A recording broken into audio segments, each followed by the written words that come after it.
지금부터 경제 저널리스트 이완배의 경제의 속살 한 주간 종합편과 함께하겠습니다. 광고 듣고 월요일 방송부터 차례로 보내드리겠습니다. 야, 근데 홍어가 진짜 그렇게 몸에 좋아? 아니 끝내준다니까. 근데 비싸지? 열나 싸고 열나 맛있는 홍어가 있다니까. 어디? 알싸한 홍어. 네이버 검색창에 알싸한 홍어를 검색하시고 1599-6456 전화 주문도 가능합니다.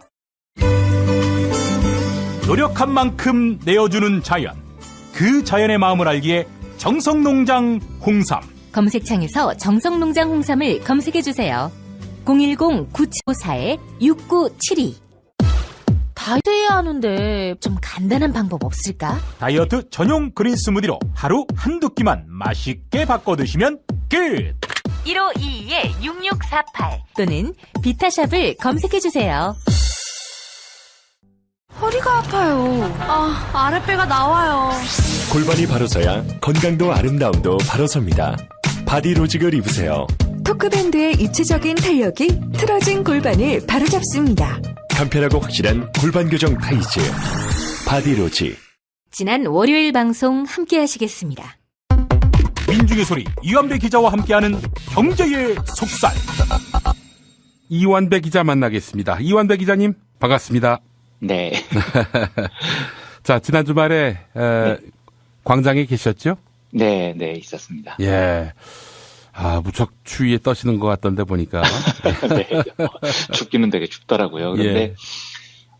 느낌상 이미 한 오후 4시, 5시쯤 되니까 올해 들어와서 제일 많은 인원이 모일 것 같다는 느낌이 들었어요. 예. 벌써 이 광화문의 광장 외 옆길까지 가득 차기 시작하고. 예.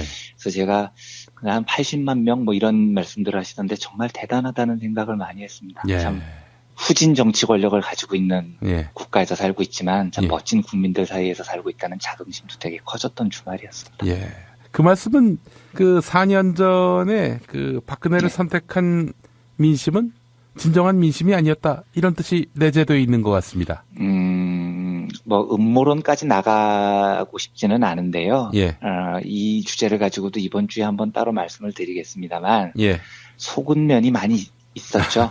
예, 속은 면이 많이 있었고 부정개표까지 안 가더라도요. 예. 안 가더라도요. 거기에다가 만약에 부정개표까지 있었다면 예. 그건 뭐 어떻게 그걸 진정한 민심이라고 볼 수 있었겠습니까? 예. 지금 생각해보면 한국 역사에서 가장 어처구니 없는 선거 중에 하나로 기억이 될 것 같은 생각입니다. 네, 그렇습니다.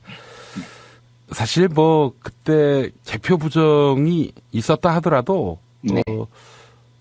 그래서 우리 국민이 피해자라 할지라도 그 피해자가 피해당하고 가만히 있으면은 그렇죠. 네. 안 되죠. 예. 수정을 할 줄 아는 국민인 것만으로도 충분히 자랑스럽습니다. 네. 네. 그때 한번 엎었어야 했고요. 또 네. 국정원 대선 개입, 그 댓글을 통한 대선 개입은 또 이미 규명된 거 아니겠습니까? 네, 그렇죠. 이미 밝혀졌고요. 그것만으로도 집요하게 물고 늘어졌어야 했다는 생각을 네, 해봅니다. 네. 예. 네. 알겠습니다. 자, 오늘 어떤 이야기 해볼까요? 예, 뭐 오늘은 역시 월요일을 달군 최고의 뉴스는 다시 한번 특검이 이재용을 소환한 거죠. 제가 이제 법리나 정치를 잘 몰라서 특검 연장이 과연 가능하냐 이게 요즘 굉장히 큰 이슈잖아요. 그렇죠. 토요일에도 특검 연장을 구호로 외쳤고요. 근데 그게 될지 안 될지 저는 잘 모르겠어요. 그런데 정말 이번 특검은 박수를 쳐주지 않을 수 없는 활동을 하고 있는 것 같아요. 예. 그러니까 보통 과거에 과거 특검도 그렇고 검찰은 뭐 당연히 그렇고요. 재벌들을 소환할 때 보면 꼭 이런 말을 해요. 재벌 총수를 자꾸 부를 수는 없는 거 아니냐. 예. 경제에 미치는 영향을 고려해서. 예. 그러니까 불러도 한 번만 불러야 된다. 뭐 이런 말을 막 하고 그랬었거든요. 예, 예. 근데 이게 국민 감정을 이입해보면 정말 말이 안 되는 얘기잖아요. 아니 재벌이 뭔데 필요하면 더 불러야지 왜 한 번만 불러야 된다는 거냐. 저는 검찰이나 특검이 과거에 그런 얘기를 할 때 무슨 저런 개소리를 저렇게 자연스럽게 하나 싶은 울컥하는 마음이 있었는데 이번 특검은 뭐 기대를 전혀 저버리지 않습니다. 네, 구속영장이 재판부에 의해서 기각이 됐고 그런데 이제 보강 수사를 시작을 했고 예. 그러면 필요하다면 당연히 다시 부르는 거죠. 예. 근데 이 당연한 일을 해냅니다. 이 당연한 일을 해낸 것에 대해서 특검에 우선 열렬한 지지를 보내고 싶습니다. 예. 잠깐 제소한 내용을 점검을 해보면요. 예. 이번에 특검이 이재용을 불러서 따져보려고 하는 건 지난주에 그 공정위를 특검이 털었지 않습니까? 예. 근데 여기서 발견한 삼성 지배구조에 대한 새로운 공략 포인트를 특검이 찾은 것 같아요. 이건 제가 몇 차례 말씀드린 적이 있는데 지금 한국의 상법하고 공정거래법은요. 순환출자, 상호출자 이런 비정상적인 지배구조를 금지하고 있습니다. 우리나라엔 금지돼 있는 거예요. 그런데 이게 지금 여기에서 안 풀려나는 재벌이 삼성, 현대차, 롯데 이 세 곳이 있는데 예. 그러니까 존재 자체가 불법인 거죠. 근데 이 불법을 용인해 주는 이유는 그냥 이유 없이 봐준다 이런 거였거든요. 그러니까 나라가 삼성에 대해서 무시하게 많이 봐주고 있는 거죠. 예. 그런데 이제 이런 게 있습니다. 야, 우리가 니네 지금 순환출자, 상호출자 하고 있는 거 봐주는데 그래서 국민 여론이라는 게 있으니까 지배구조를 손을 댈 때는 앞으로는 순환출자, 상호출자 이런 거 좀 줄이는 방향으로 가자. 그래야지 우리가 국민들을 속이고 니네를 봐주는데 명분이라도 있는 거 아니냐. 우리가 충분히 봐줄 테니까 예. 요대로 있는 건 어쩔 수 없어서 고칠 때에는 최소한 순환출자나 상호출자를 줄이는 걸로 해야 된다. 요런 전제 조건이 있는 겁니다. 예. 그런데 재작년에 삼성이 지배구조에 큰 변화를 겪게 되죠. 많이들 아시는 제일모직과 삼성물산을 무리하게 합병한 그 일인데요. 그 당시에 이재용의 회사인 제일모직을 되게 높게 쳐주고 주인이 없던 삼성물산은 최대한 낮게 쳐서 합병을 했다. 제가 이렇게 쭉 말씀을 드려왔는데 예.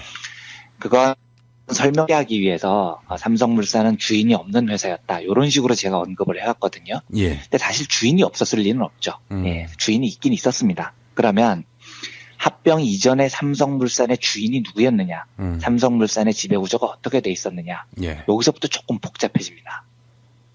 삼성물산 최대 주주가 삼성 SDI라는 회사예요. 그런데 삼성 SDI의 최대 주주는 삼성전자입니다. 삼성전자의 최대 주주는 삼성생명이에요. 그리고 삼성생명의 최대 주주는 제일모직입니다. 예. 그리고 제일모직의 최대 주주는 이재용이죠. 그러니까 이거를 쭉 한 줄로 요약을 하면 합병 전에 삼성물산은 누구의 지배를 받느냐? 이재용의 지배를 받는, 제일모직의 지배를 받는, 삼성생명의 지배를 받는, 삼성전자의 지배를 받는 삼성 SDI가 지배를 한다. 이렇게 정리를 해야 됩니다. 그러니까 이게 줄줄 누구의 지배를 받는, 누구의 지배를 받는하고 줄줄줄 이어지니까 아니 그러면 삼성물산의 진짜 주인이 누구야? 이런 소리가 나오는 거죠. 너무 복잡하니까요. 그래서 이걸 최대한 이재용 밑으로 간명하게 정리를 하자. 이러면서 이제 제일모직하고 합병을 한 거거든요. 예.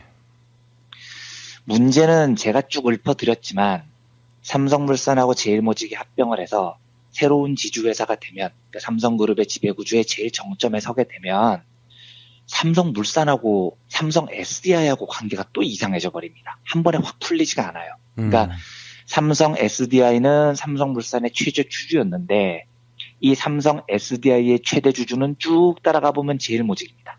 그런데 이 삼성물산하고 제일모직하고 합병을 해버리면 이게 삼성물산은 SDI의 주인인데 SDI도 삼성물산의 주주인 이런 형태가 돼버리는 겁니다. 그러니까 A가 B를 지배하는데 B도 A를 지배한다. 이걸 상호출자라고 하거든요. 예.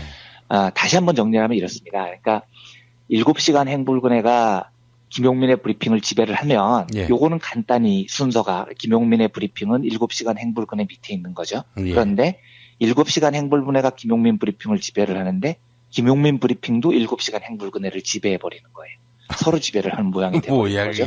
예, 뭐야 이러면 이제 사람들이 야 그러면 두 회사의 주인은 누구인 거야? 그럼 두 회사가 모여서 우리는 그냥 김용민 씨를 주인으로 하겠습니다. 뭐 이런 일이 벌어져 버리는 겁니다. 그러니까 지배구조를 간명하게 하기 위해서 삼성물산하고 제일모직을 합병을 했는데 이런 문제가 또 생겨버렸습니다. 그러면 이걸 그렇게 하지 말고 좀 고쳐, 막아. 이렇게 지도를 해줘야 되는 것이 바로 공정거래위원회입니다. 그러니까 공정거래위원회는 이렇게 말을 해야 되는 거죠. 야, 또 합병했더니 또 엇갈리잖아. 그러니까 이제부터 니들끼리 서열 좀 제대로 정해봐. 삼성물산이 삼성 SDI보다 위에 있는 놈 맞지? 그러면 삼성물산은 삼성 SDI를 지배하고 삼성 SDI는 가지고 있던 삼성물산 주식 다 팔아버려. 그래야지 위아래가 분명해지잖아. 이렇게 공정위가 정리를 해줘야 되는 겁니다. 그래서 애초에 공정위는요, 삼성 SDI한테 야, 니네 가지고 있던 삼성물산 주식 1,000만 주를 팔아라 라고 명령을 할 생각이었다는 거예요. 그리고 이 결론을 실제로 내렸고 위원장의 결재까지 다 마쳤다는 겁니다. 내부적으로 결정이 났다는 거죠. 그런데 갑자기 뭔가 공정위의 분위기를 바꾼 겁니다. 그래서 결론이 어떻게 났느냐. 1,000만 주 다 팔지 마시고요. 그러면 힘드시니까요. 절반만 파세요. 절반만. 500만 주만 파시면 봐드릴게요. 이렇게 깎아줬다는 겁니다. 예. 이걸 왜 깎아줬느냐. 합병삼성물산은 삼성그룹 지배구조의 맨 위에 있는 회사입니다. 예. 이 회사의 지배권이 넘어가면 이재용은 삼성그룹 전체를 다 뺏깁니다. 그래서 이재용은 삼성물산 주식 한 주 한 주가 너무너무 소중한 사람입니다. 그런데 삼성 SDI가 삼성물산 주식 1,000만 주를 팔면 이걸 시중에 내다 팔 수가 없는 거예요. 다른 사람이 가져가 버리면 삼성의 지배구조를 위협할 수 있으니까 그 1,000만 주를 자기들이 소화를 해야 됩니다. 그래서 실제로 그 주식을 누가 사느냐. 이재용이 자기 돈을 내고 500만 주를 사가요. 그런데 1,000만 주 다 살 돈은 없었던 거죠. 그러니까 500만 주로 깎아줘. 이 딜을 청와대에 넣었을 가능성이 높다는 겁니다. 그래서 실제로 특검팀은 이 과정에서 청와대 지시로 1,000만 주가 500만 주로 줄었다. 이렇게 말한 공정위 관계자의 진술을 확보했다고 합니다. 예. 이게 지금 특검이 이재용을 월요일에 부른 주요 이유인 것 같습니다. 이까지가 이제 뭐 수사 내용에 대한 그 브리핑이고요. 제가 이 과정을 보면서 한 가지 저희 청취자분들에게 말씀을 드리고 싶은 게 있습니다. 작년 7월에요. 가습기 살균제 사건이 한참 진행 중일 때 뉴욕타임즈가 이런 기사를 낸 적이 있습니다. 한국이라는 나라는 기업 범죄에 놀랄 만큼 관대한 나라다. 이런 제목의 기사를 낸 적이 있어요. 그러니까 이 내용이 가습기 살균제 사망사고에 대해서 처벌이 제대로 이루어질 것 같지 않다라는 전망을 뉴욕타임즈가 내놓은 겁니다. 이유가 뭐냐? 미국이나 유럽과 달리 한국 정부와 관료들은 기업을 엄중 처벌할 의지도 권리도 없다. 그리고 이렇게 적습니다. 한국 정부의 기업에 대한 유난히 관대한 솜방망이 처벌은 한국의 과거 저돌적인 경제 성장의 유산이다.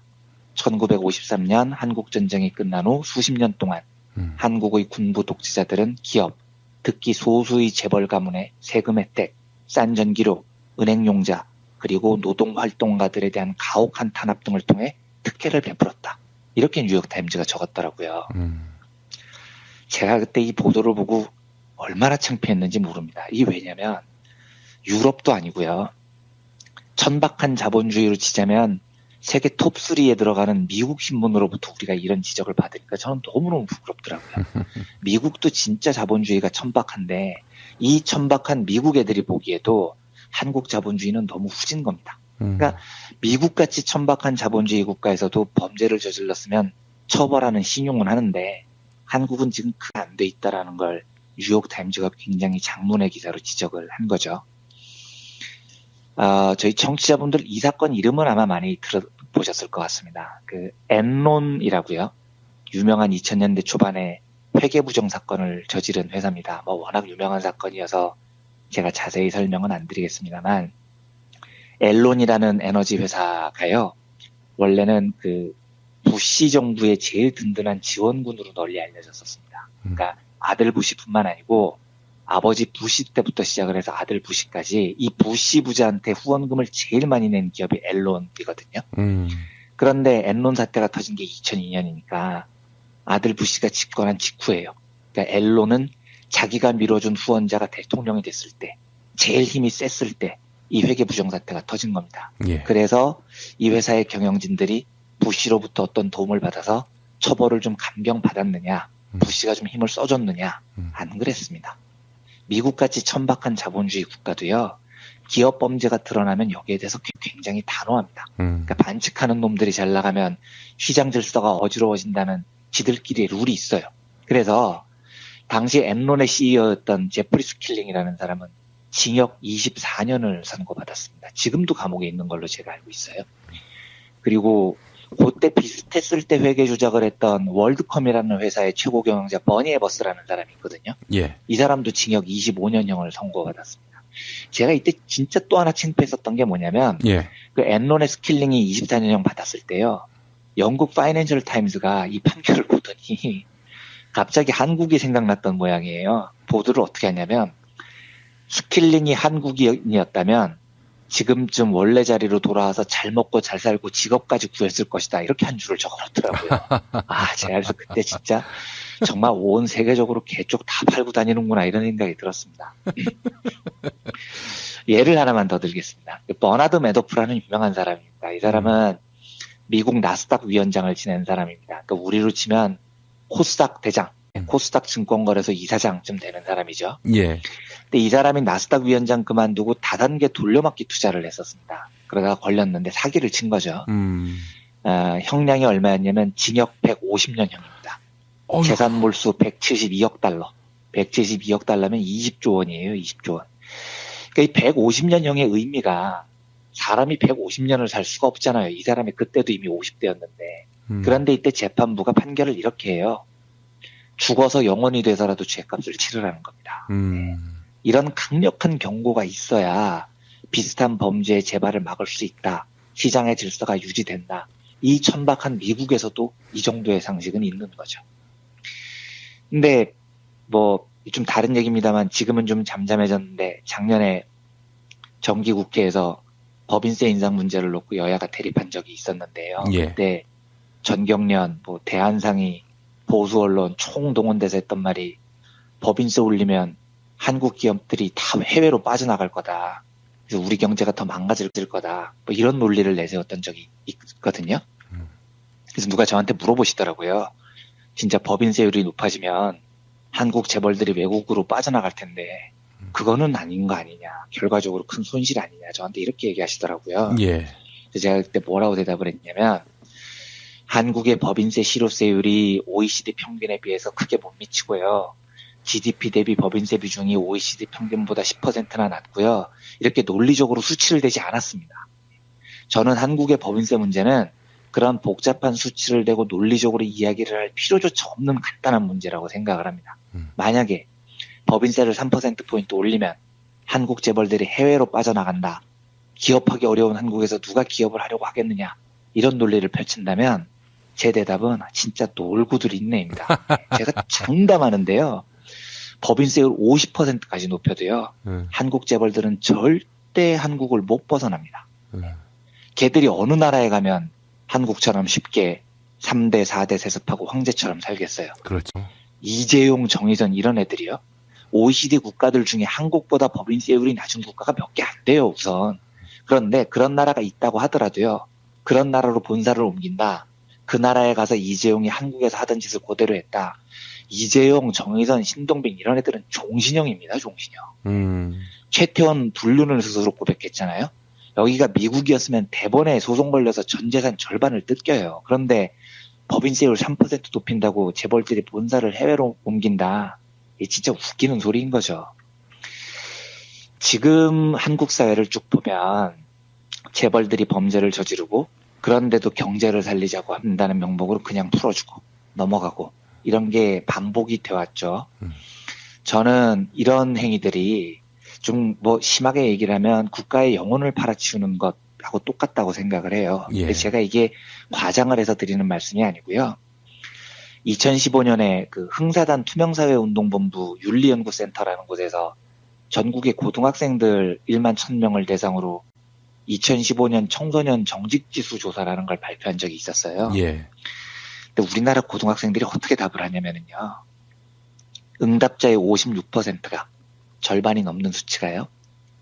10억이 생긴다면 죄를 짓고 1년 정도 감옥에 가도 괜찮다. 이렇게 응답을 한 겁니다. 이게 정말 처참한 겁니다.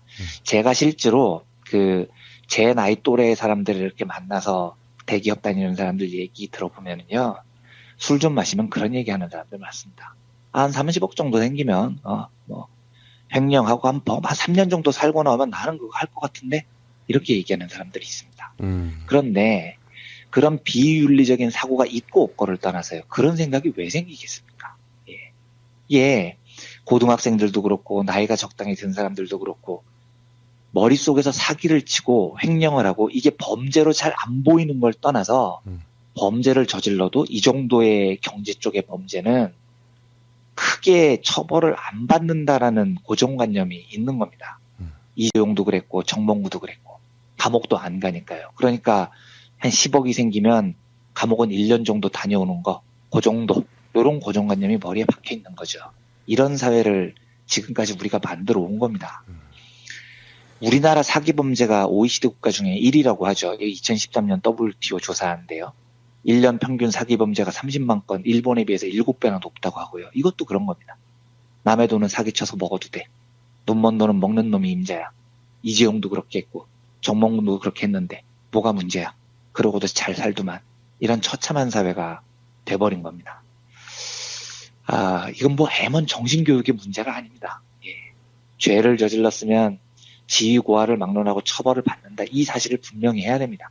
예. 이재용을 구속시켰으면 스킬링처럼 범죄를 정확히 밝혀서 24년형, 25년형 이런 걸 때려야 되는 거죠. 그리고 범죄에 맞게 합당한 형량을 살게 하는 게 한국 사회의 영혼을 저는 정화하는 과정이라고 믿습니다. 뭐 아무튼 특검이 이례적으로 두 번째로 이재용을 소환을 했는데요. 정말 진심으로 응원을 보내고요. 예. 이번에는 한국 사회의 정신 건강을 위해서 한국 사회 전체를 위해서 기대했던 결과가 나오기를 소망합니다. 알겠습니다. 수요일쯤에 영장을 청구한다는 보도가 있었고요. 네. 그런데 이런 얘기합니다. 2월 20일 주간, 그러니까 다음 주에 이제 법원 인사가 있어서 자리 배치가 달라지던데 차라리 다음 주에 영장을 치는 게 더 낫지 않느냐 이런 견해도 있더라고요. 뭐 김어준 총수 잘 아시죠? 처음 들어보는 분인데. 이렇게 말씀을 드렸더니 진짠 줄 아시는 분들이 있는데 아닙니다. 제가 김어준 총수님 얼마나 존경하고요. 물론 뵌 적은 없지만 내 마음으로 팟캐스트를 안 들을 뿐이지 제가 얼마나 존경하는데요. 그렇습니다. 오늘 그 김어준의 뉴스 공장에서 그 얘기를 하더라고요. 만약에 지난번 그 기각했을 때 국민들이 아주 들불처럼 반발했지 않습니까? 네. 그런 게 없었다면 이번에 그럼요. 확률 100%로 기각이 될 텐데 이번에는 한 확률이 80%가 됐다고 합니다. 네. 여전히 정말로요. 여전히 어렵긴 하겠지만 기각 확률이 높다고는 하는데 사실 법리로 보자면야 뭐 만약에 이재용이 한 짓을 김용민이가 했다면은 뭐 그냥 바로 뭐 고려할 것도 없이 그냥 집어넣는데 이 상대는 또 이재용이다 보니까 이 만만치 않다는 그런 얘기가 있습니다만은 참 그래도 뭐 20% 정도 깎였다는 것만으로도 참 뭐 이재용에게는 굉장히 살떨리는 일 아니겠습니까? 그럼요. 그리고 설마 이번에 또 기각이 되고 특검이 종료된다 하더라도 저는 어떤 표현을 쓰냐면 진짜 꺾일 때까지 계속해서 두들겨야 된다고 생각을 합니다. 그러니까 이 시민사회가 계속해서 삼성에 대해서 이재용의 범죄에 대해서 낱낱이 밝히고 계속 거기에 대해서 싸워나가면 이 건이 아니더라도 계속해서 그래서 그 확률이 100%에서 80%로 60%로 점점 낮아지지 않겠습니까? 계속해서 싸우다 보면 저는 언젠가는 한국 사회의 정의가 실현될 수 있을 거라고 믿습니다. 이 건이 아니더라도 이제 용기를 내야 할 때가 왔다. 그런 생각을 해봤습니다. 아이고 이재용한테 전화 온 거 아닙니까? 아닙니다. 말을 그렇게 심하게 하냐고. 알겠습니다. 근데 궁금한 게 이재용이 나이가 몇 살이에요? 저보다 2살 많은 걸로 알고 있습니다. 그러면은 그러니까 제가 47이니까 49인 걸로 알고 있는데요. 그러면은 69년생. 69년생. 네. 아이고 그러면은 68년생은 쉰입니까? 예, 그렇죠. 네, 제가 올해 47이니까요. 그러면 김어준이 50대 열에 섰군요. 아이고. 점점 늙어가는 김어준입니다. 네, 50대가 되면은 은퇴를 고려해봐야 될 나이 아닌가. 그만할까요, 이제는 제 인생 이모작을 할 때 아닙니까? 알겠습니다. 자, 우리 이완배 기자님 말씀 잘 들었습니다. 네, 감사합니다. 야, 김창회! 이 새끼 어디 갔어? 이병 김창호! 야, 너 임마 저번에 애니메이션 보라고 존만인가 그거 가르쳐줘서 내가 다 찾아봤는데 안 나오던데? 존만이가 아니라 존바라라고요. 좀비 할 때 좀, 바보 할 때 바. 존바라라고? 유튜브에 존바라 TV 구독이요, 구독. 정권 교체를 함께 염원하는 판촉물 쇼핑몰 네피알 기념품, 답례품, 기왕이면 네피알로 인터넷 검색창에 입력하시거나 032-519-4800으로 전화하세요. 카카오톡 아이디는 네피알. 현대인의 몸에 있는 독, 어떻게 치유할까요? 아로니아라는 열매에 강력한 효과가 있습니다. 검색창에서 장봉근 아로니아를 찾으시고 1522-1194로 하시면 됩니다. 여성의 노화 예방을 물론 음주 속쓰림에 시달리는 남편에게 성장기 어린이 발육과 뇌 발달도. 정도 원마? 네이버 검색창에 정도 원마, 전화 080-777-6776. 지난 화요일 방송 함께 하시겠습니다. 민중의 소리 이완배 기자와 함께하는 경제의 속살. 이완배 기자님 연결하겠습니다. 이완배 기자님. 네, 안녕하십니까. 예. 자, 오늘 어떤 이야기 들려주시겠습니까? 예, 탄도미사일 발사 북한이 발사한 거요. 거기에 예. 대해서 경제적 관점으로 한번 해석을 해보려고 합니다. 네, 이게 뭐 제 의견인데요. 북한도 또라이 짓을 하고 있고, 일본도 또라이가 돼가고 있고, 한국도 또라이 짓을 하고 있는데, 네, 제가 보기에 이 세 나라의 또라이 짓에는 조금씩 차이가 있습니다. 그래서 그 중에 가장 바보 같은 또라이는 매우 안타깝지만 지금 추세대로라면 우리나라가 될 가능성이 제 눈엔 제일 높아 보여요. 가끔 이제 북한을 보면 이해가 안 될 때가 많죠. 특히 그 우리나라 진보 진영 입장에서는 진짜 도움이 안 되는 짓을 북한이 자주 합니다. 근데 저는 북한이 이렇게 미사일 발사나 핵실험에 대해서 물론 뭐 기술적으로나 정치적으로는 제가 아는 게 없지만 경제학적인 이유로는 왜 저런 또라이 짓을 하는지 수긍을 하는 편이에요. 그러니까 그렇다고 북한이 또라이가 아니라는 이야기는 아니고요. 당연히 심각한 또라이들인데 왜 저런 또라이 짓을 하느냐에 대해서 해석은 가능하다는 말씀. 이게 제 해석이 아니고요. 그 제가 자주 인용을 하는 행동경제학이라는 학문의 한 대부쯤 되는 사람입니다. 그리고 노벨 경제학상을 수상하기도 했고요. 안타깝게도 작년에 돌아가신 분 중에 토머스 쉘링이라는 유명한 행동경제학자가 있습니다. 근데 이 토머스 쉘링은 남북관계뿐만 아니고 북미관계, 또 동서냉전시대, 핵경쟁 이런 국제분쟁에 게임 이론을 접목한 공로로 노벨상을 받은 사람이에요. 예. 근데 이 토마스 쉘링은 북한에 대해서 항상 어떻게 이야기하냐면 게임 이론에 따르면 북한은 미치광이 전략을 쓰고 있을 뿐이다. 그래서 북한은 절대로 핵을 쏘지 않는다. 북한이 저렇게 미사일 쏘고 난리를 하는 이유는 미치광이처럼 보이기 위한 것이지 실제로 미친놈이어서가 아니다. 그래서 이 게임이 벌어지는 한복판에서 북한한테 가장 유리한 선택은 나는 핵을 쏠 수 있어 하고 외치면서 핵을 안 쏘는 상황이라고 쉘링은 분석을 합니다. 북한에게 핵은 보유가 목적이지 사용이 목적이 아니라는 해석이죠. 근데 이 미치광이 전략이라는 게 뭐냐면 제가 그 과거에 치킨 게임을 설명하면서 한번 말씀을 드린 기억이 있는데요. 다시 한번 요약을 해서 말씀을 드려보겠습니다. 용민이하고 완배가 치킨 게임을 하기로 한 거예요. 근데 이 게임은 외길에서 피차 차를 몰고 마주 달리는 겁니다. 그런데 죽음이 두려워서 핸들을 먼저 꺾는 쪽이 치킨, 겁쟁이가 되는 거죠. 그래서 이 치욕을 당하기 싫어서 다 가속 페달을 밟으면 둘 다 정면으로 충돌해서 죽는 겁니다. 근데 이 치킨 게임에서 이제 완배라는 플레이어가 마주하는 경우의 수가 4가지예요. 첫째, 이게 가장 좋은 경우입니다. 최선은 완배는 핸들을 꺾지 않고 용민이가 겁을 먹고 핸들을 꺾는 경우죠. 이러면 완배는 용맹을 과시합니다. 예.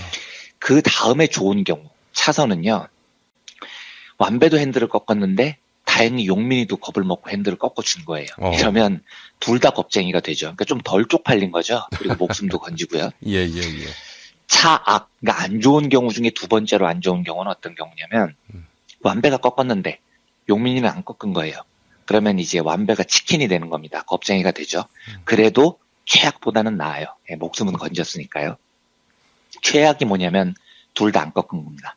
그래서 부딪히는 거죠. 예. 이러면 이건 뭐 겁쟁이고 용맹스럽고를 떠나서 둘 다 죽는 거니까요. 되게 한심한 결론이 나는 겁니다. 예. 그래서 실제 치킨 게임을 해보면은요. 최악의 경우가 잘 안 나온다는 겁니다. 왜냐하면 누구든 이 최악이 가장 안 좋은 선택이기 때문에 핸들을 꺾는 경우가 많다는 거죠. 그런데 경제학에서는 치킨 게임을 할 때 최선의 승리를 얻기 위해서 가장 뛰어난 전략이 뭐냐. 이걸 매드맨 스트래터지라고 하는데요. 미치광이 전략이라는 겁니다. 예. 그러니까 나는 죽는 한이 있어도 핸들을 꺾지 않겠어. 뭐 이렇게 이글거리는 눈빛으로 이야기를 하는 거죠. 그리고 나는 죽음도 불사하는 미치광이야. 이런 걸 계속 과시를 하는 겁니다. 그래서 실제로 이 매드맨 스트래터지 중에 제일 좋은 전략은 손을 묶어버리는 거라고 해요. 완전 또라이처럼 보이는 거죠. 나는 핸들을 절대 안 꺾어 이러면서요. 예. 그러면 이제 상대가 핸들을 꺾어달라 뭐 이런 신호인 겁니다. 작년 9월에 그 북한이 핵실험, 미사일 발사 막 도발을 강행했을 때요. 뉴욕타임즈가 이런 분석 기사를 내놓은 적이 있습니다. 저는 되게 흥미롭게 읽었는데 토마스 셸링의 게임 이론을 인용을 해서 한 설명이었는데요. 그 당시에는 한국하고 대부분 서방 세계에서 북한을 진짜 미친놈이다 이렇게 취급을 했는데 뉴욕타임스 기사 제목이 이거였어요. 북한은 미치기는커녕 너무 이성적이다. 이런 제목의 기사였습니다. 예. 그러니까 뉴욕타임스 분석은 뭐냐면 북한이 지금 치킨 게임에서 미치광이 전략을 사용하고 있다는 겁니다. 건드리지 마. 나 건드리면 쏜다. 나 또라이야. 알지? 나 미친놈이야. 이 전략을 지금 사용하고 있다는 거죠. 그런데 뉴욕타임스 분석은 절대 쏘지는 않을 거라는 겁니다. 왜냐하면 쏘면 아까 치킨 게임에서도 보듯이 최악의 결과가 나와요. 김정은이 핵 쏘는 순간 김정은이 죽습니다. 북한 지도부도 다 죽습니다. 걔네들도 그걸 알아요. 하지만 나는 쏠 거야. 나는 미친놈이야. 이렇게 미친놈처럼 보이는 매드맨 스트래터지, 미치광이 전략을 통해서 김정은이 그리고 그 일당들이 정권을 보장받으려고 하고 있다는 거죠. 이때 뉴욕타임스 기사가 이렇게 돼 있습니다. 그 데니 로이라는 미국 정치 전문가가 한 말인데요. 미치광이 국가, 무모한 공격 등 북한에 붙은 이 꼬리표는 북한의 이익을 지키는 데 효과가 있다. 즉 북한이 호전성, 예측 불가능성 등 비이성적 이미지를 통해서 앞으로의 협상을 유리하게 끌고 갈 수 있다는 생각을 갖고 있다는 것이다. 잔혹성과 차가운 계산은 상호 배타적인 게 아니라 협력 관계에 있다.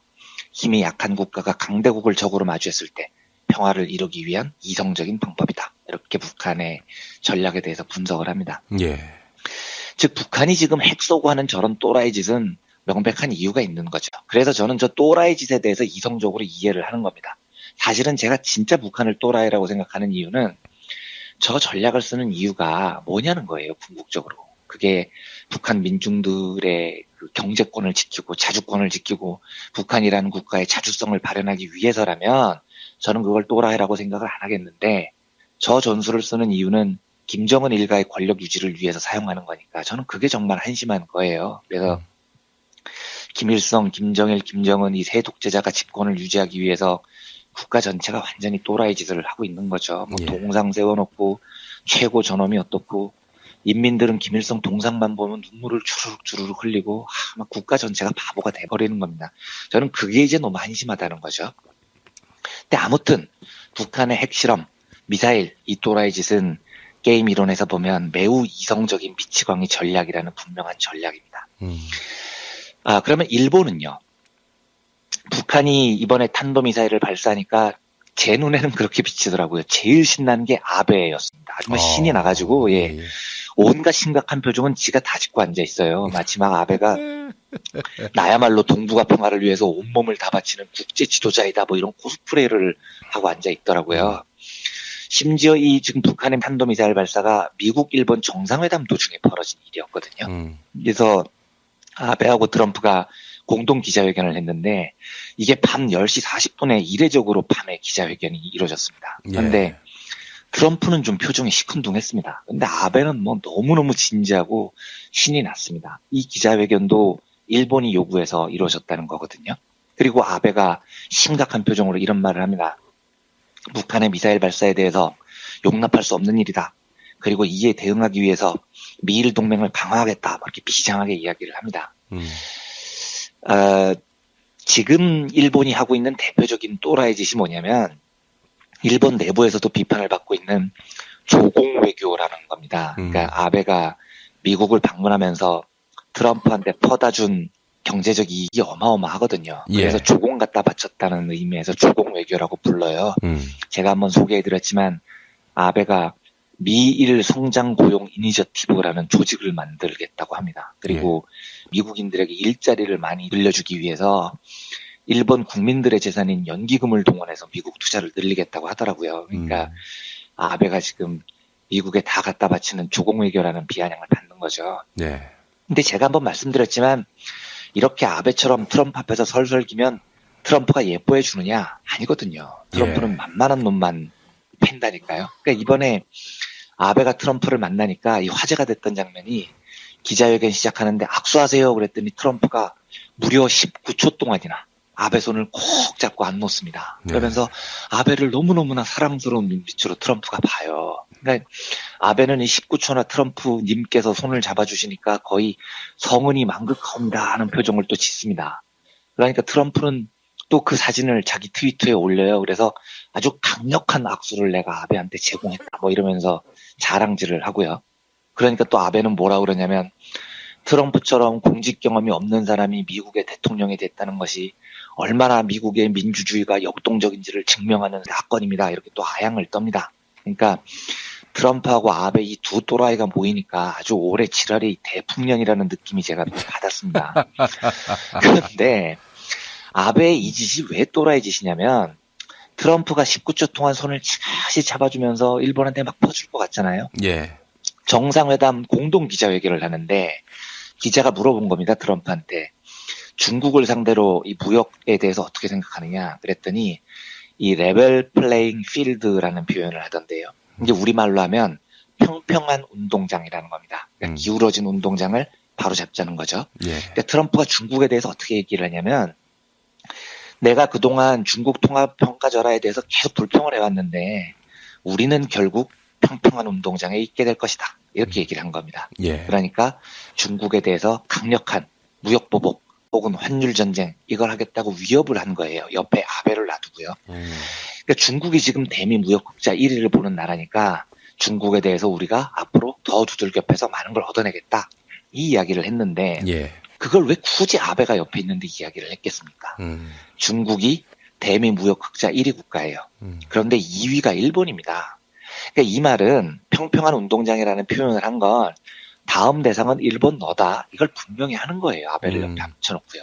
예. 그러니까 아베가 아무리 조공 외교를 해도 트럼프는 일본을 봐줄 생각이 조금도 없습니다. 트럼프는 비즈니스맨이고요. 중국에 비해서 훨씬 먼저 무릎을 꿇은 아베는 아마 앞으로 트럼프의 현금 지급기가 될 가능성이 저는 매우 높다고 봅니다. 네. 그러니까 아마 일본이 저런 굴욕적 외교 자세를 버리지 못하면 탈탈 털릴 거예요. 여기에 대해서 그 칼폴라니 연구소 정태인 소장님께서 페이스북에 멘트를 하셨는데 그걸 읽어보면 이렇습니다. 일본은 안보를 위해 경제를 희생했다. 이거야말로 퍼주기다. 하지만 트럼프는 평평한 운동장이라는 말로 아무리 그런다 해도 통화전쟁을 벌일 것이라고 돌려 말했다. 상대가 미리 넙죽 엎드리면 장사꾼은 거기서부터 용으로 놓고 다시 계산을 시작할 뿐이다.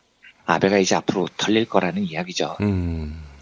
그런데 여기에 반전이 하나 있습니다. 예. 그러니까 아베의 저 또라이 짓에도 저는 이유가 있다고 생각을 합니다. 그러니까 트럼프가 바보 아니듯이 아베도 바보가 아닌 거죠. 아베도 미국에 탈탈 털릴 각오를 하면서 얻으려고 하는 게 있다는 겁니다. 그게 뭐냐면 아베가 이번에 북한 탄도미사일 발사 때 흥분한 모습으로 공동 기자회견을 주도하면서 역설한 그 대목이죠. 예. 북한의 미사일 발사를 용납할 수 없어. 그래서 미일 동맹을 우리는 강화할 거야. 바로 요 대목입니다. 예. 그러니까 아베는 미국에 딸랑거릴 거고요. 그리고 북한을 두들겨 팬다는 명목으로 궁극적으로 뭘 하고 싶은 거냐. 예. 제 생각에는 미국의 허락을 받아서 일본의 군사 대국화를 이뤄내겠다는 걸로 보입니다. 이게 아베의 꿈인 것 같아요. 예. 그러니까 대일본 제국의 재건, 강력한 군사력의 확보. 근데 이건 미국이 허락 안 해주면 못하는 거거든요. 예. 그러니까 아베는 일본이 경제적으로 미국에 다 퍼주는 한이 있어도 그 대가를 미국으로부터 군사 대국화를 허락받는 것으로 북한이라는 빌미도 있으니까요. 가름하려는 걸로 보입니다. 그러니까 북한이 도발을 하니까 아베가 너무 신난 거예요. 봐라, 야, 우리도 군사 대국화로 가야 된다. 트럼프 형님도 우리를 좋아한다. 그러니까 우리 국민들이 좀 희생하자. 경제적으로 좀 손해보자. 이러고 있는 거죠. 근데 결국은 아베의 또라이 짓도 나름 합리적인 이유가 있는 겁니다. 물론 저 또라이 짓으로 일본 민중들의 고통은 가중될 거고요. 일본의 경제 상황은 더 나빠지겠죠. 하지만 아베는 어쨌든 그런 거에 신경을 안 쓰고 군사 대국화를 얻기 위한 또라이 짓을 계속할 가능성이 높다는 겁니다. 예. 그러면 이제 한국의 또라이 짓을 봐야 됩니다. 그러니까 북한의 또라이 짓도 일본의 또라이 짓도 다 이유가 있다는 거죠. 그리고 그 또라이 짓을 하면서 얻으려고 하는 게 있다는 거예요. 근데 안타깝게도요. 제가 지금 황교안 유일호 콤비가 하는 이 또라이 짓을 보면 우리는 얻는 게 아무것도 없는 그냥 또라이 짓을 합니다. 그러니까 북한은 미치광이 전략으로 정권을 보호하려고 시도하기라도 하고 일본은 조공회교로 군사대국화의 길이라도 틀려고 하는데 한국은 시청 광장에서 또라이들이 성조기 들고 미국 만세를 외치고 유일호는 대미 무역 흑자를 우리가 먼저 줄이겠다고 선언을 하고 미국산 셰일가스, 반도체 제조 장비 수입 늘리겠다고 하고 무기 구입 확대도 검토할 수 있겠다고 막 다 갖다 바치고 있는데 얻는 게 없는 거예요, 우리는. 저는 미군 주둔에 찬성하지 않거든요. 그리고 자주국방이 필요하다고 생각을 하고요. 저는 지금도 당장 자주국방이 가능하다고 믿는 쪽이에요. 그런데 백보를 양보해서 보수 세력들이 말하는 미군이 우리를 지켜주고 있어. 이 말을 인정한다고 쳐도요. 저렇게 경제적으로 다 퍼주면 최소한 일본처럼 뭐 얻는 게 있어야 될 거 아닙니까? 예를 들어서 뭐 미국이 무기를 좀 할인해 준다거나 주한미군 주둔하는데 한국의 방위비 분담금을 좀 깎아준다거나 경제적으로 우리가 퍼줬으니까요. 뭐 이런 식으로 군사적으로라도 얻는 거라도 있어야 되잖아요. 근데 한국은 경제적으로는 황교안, 유일호 콤비는 미국에 다 퍼주겠다고 하는데 미국은 거기다 대고 주한미군 주둔 비용을 한국 보고 더 내라 이러고 있는 겁니다. 그러니까 경제적으로도 퍼주고 군사적으로도 퍼주고 그냥 한국은 글로벌 호구가 되고 있는 거인 겁니다. 그러니까 결론적으로 말씀드리면 북한, 일본, 한국이 다 또라이 짓을 하고 있는데 이 중에 또라이의 갑은 지조는 한국입니다. 한국이 제일 바보 짓을 하고 있어요. 그러니까 빨리 지금 한국의 외교와 무역 정책의 틀을 새로 잡아야 됩니다. 그래서 저는 헌법재판관님들께 제가 이 말씀을 꼭 드리고 싶어요. 판결이 늦어질수록 한국 경제가, 한국 외교가, 한국 무역이 더 큰 수렁에 빠질 거라고요. 그래서 부디 좀 조속히 결론이 나서요. 외교와 무역 정책의 틀이 이 트럼프에 맞서서 빨리 좀 한국의 이 이익을 극대화하는 방향으로 이 틀을 빨리 갖췄으면 좋겠습니다. 그래서 헌법재판소에서 빨리 좀 결론을 내려주기를 간곡히 소망을 합니다. 뭐 정말 일본이나 북한은 작심하고 연기를 하는 그렇죠. 그런 또라이라면은 한국은 뭐 있는 그대로 또라이라는 생각을 기울 길이 없습니다. 환장하는 거죠. 이젠 뭐 또라이 짓을 하더라도 뭔 전략을 갖고 또라이 짓하는 외장하드가 아닌 내장하드를 갖춘 그런 대통령을 만나야 하겠습니다. 자, 오늘도 우리 이완배 기자님과 함께했습니다. 수고 많으셨습니다. 네, 감사합니다. 김구의 이름으로, 김대중의 이름으로, 노무현의 이름으로 정의로운 나라 함께 만들어 가겠습니까? 이재명의 언어와 철학을 말한다. 어느 날 이재명을 만났다. 도서출판 이맛돌. 자기야, 매트리스 고르기 너무 힘들어. 대한민국 최초 매트리스 멀티샵 매트리스엠 몰라? 전 세계 최고 브랜드 정품만 취급해. 매트리스 살 때는 꼭 매트리스엠으로 오세요. 살이 꽉 찬 데다가 막까지 끝내줘. 일본 바이어들이 환장하며 찾는다는 최고급 러시아 냉동 대게. 네이버 카페 대게 직거래 장터에 들어오셔서 선택하세요. 1644-9047. 지난 수요일 방송 함께 하시겠습니다. 민중의 소리 이완배 기자와 함께하는 경제의 속살. 이완배 기자 만나보겠습니다. 이완배 기자님. 네, 안녕하십니까. 우리 이완배 기자님 반려동물 찡빵이었나요? 네, 찡빵군. 네. 많이 컸죠? 많이 컸죠. 이제 체중이 3kg에 육박하고 있습니다. 아이고, 이렇게 방치하다가는 돼양이가 되겠군요. 그럴 가능성도 있죠. 조심해야 합니다. 돼지로 사는 삶은 참 무척 고된 삶임을 미리 말씀을 드립니다. 자, 반려동물을 사랑하는 사람 중에, 동물권을 존중하는 사람 중에 인권의식이 낮은 분들은 별로 없어요, 사실. 제가 보기에도 그런 것 같기는 합니다. 예. 그래서 사실은 저는 좀 반려동물을 기르는 문화가 보편화됐으면 좋겠다는 생각도 들고요. 예. 네. 다만 한 가지 안 좋은 점이라면 저도 이건 그냥 들리는 소문을 말씀드리는 건데요. 이 반려동물을 키우면 특히 고양이를 키울 경우에 그 진중권 교수님의 예를 들어서 반려동물과 너무 행복해서 투쟁성이 약간 약화된다는 소문이 있더라고요. 진 교수님께서 고양이를 키우신 이후에 투쟁성이 약화되셨다는 소문이 있어서 농담이었겠지만 아무튼 되게 행복합니다. 반려동물하고 같이 있으면. 우리 정상근 동지도 반드시 반려동물과는 거리를 둬야 되겠군요. 네. 그 사람 말고는 혁명할 사람이 없어요. 사실. 네, 정상근 동지는 뭐 캔커피 겉에도 LPG라고 쓰고 그렇게 마시고요. 항상 투쟁 속에서 사셔야죠, 그분은. 예. 참, 이렇게 웃으면서 얘기를 하는데, 저는 참 우리 시대에 어르신이라고 불리는 이런 노인 세대들의 모습을 보면서 참 인권도 모르고, 뭐, 더더욱 동물권도 모르고 살아올 수밖에 없었던 세월의 희생자들이 아닌가 이런 생각도 들고요. 어제 제가 페이스북에도 글을 남겼습니다마는, 인간에게는 그 투쟁 총량의 법칙이란 게 있다.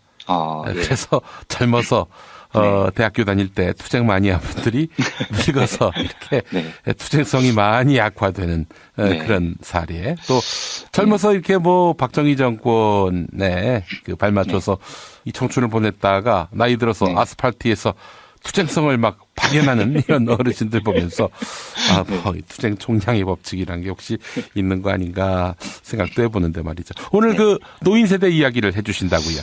네. 제가 좀 착잡해요, 요즘. 그러니까, 뭐 정호희 대표님께서도 그런 말씀 해주시고, 그 정선태 교수님께서도 비슷한 이야기를 해주셨지만, 저는 제가 이제 나이가 50을 향해 가면서, 노년 세대의 보수화 경향, 요즘 태극기 집회? 뭐 이렇게 불리더라고요. 그 황당한 반동 성향의 집회의 양태를 보고 참 되게 착잡합니다. 그래서 오늘은 제가 며칠 동안 고민하던 세대 갈등에 대한 경제적 분석을 제 시각으로 한번 말씀을 드려볼까 하는데요. 우리의 궁금증은 이겁니다. 그러니까 도대체 왜 우리 노인 세대는 저 처참한 집회에 태극기를 휘두르면서 그것까진 괜찮은데, 그러니까 표현이 좀 그렇습니다만 제가 듣기로는 악령같이 소리를 질러요. 제가 주로 촛불 집회에 참석하면 있는 위치가 동아일보 사거리에 주로 앉아 있거든요.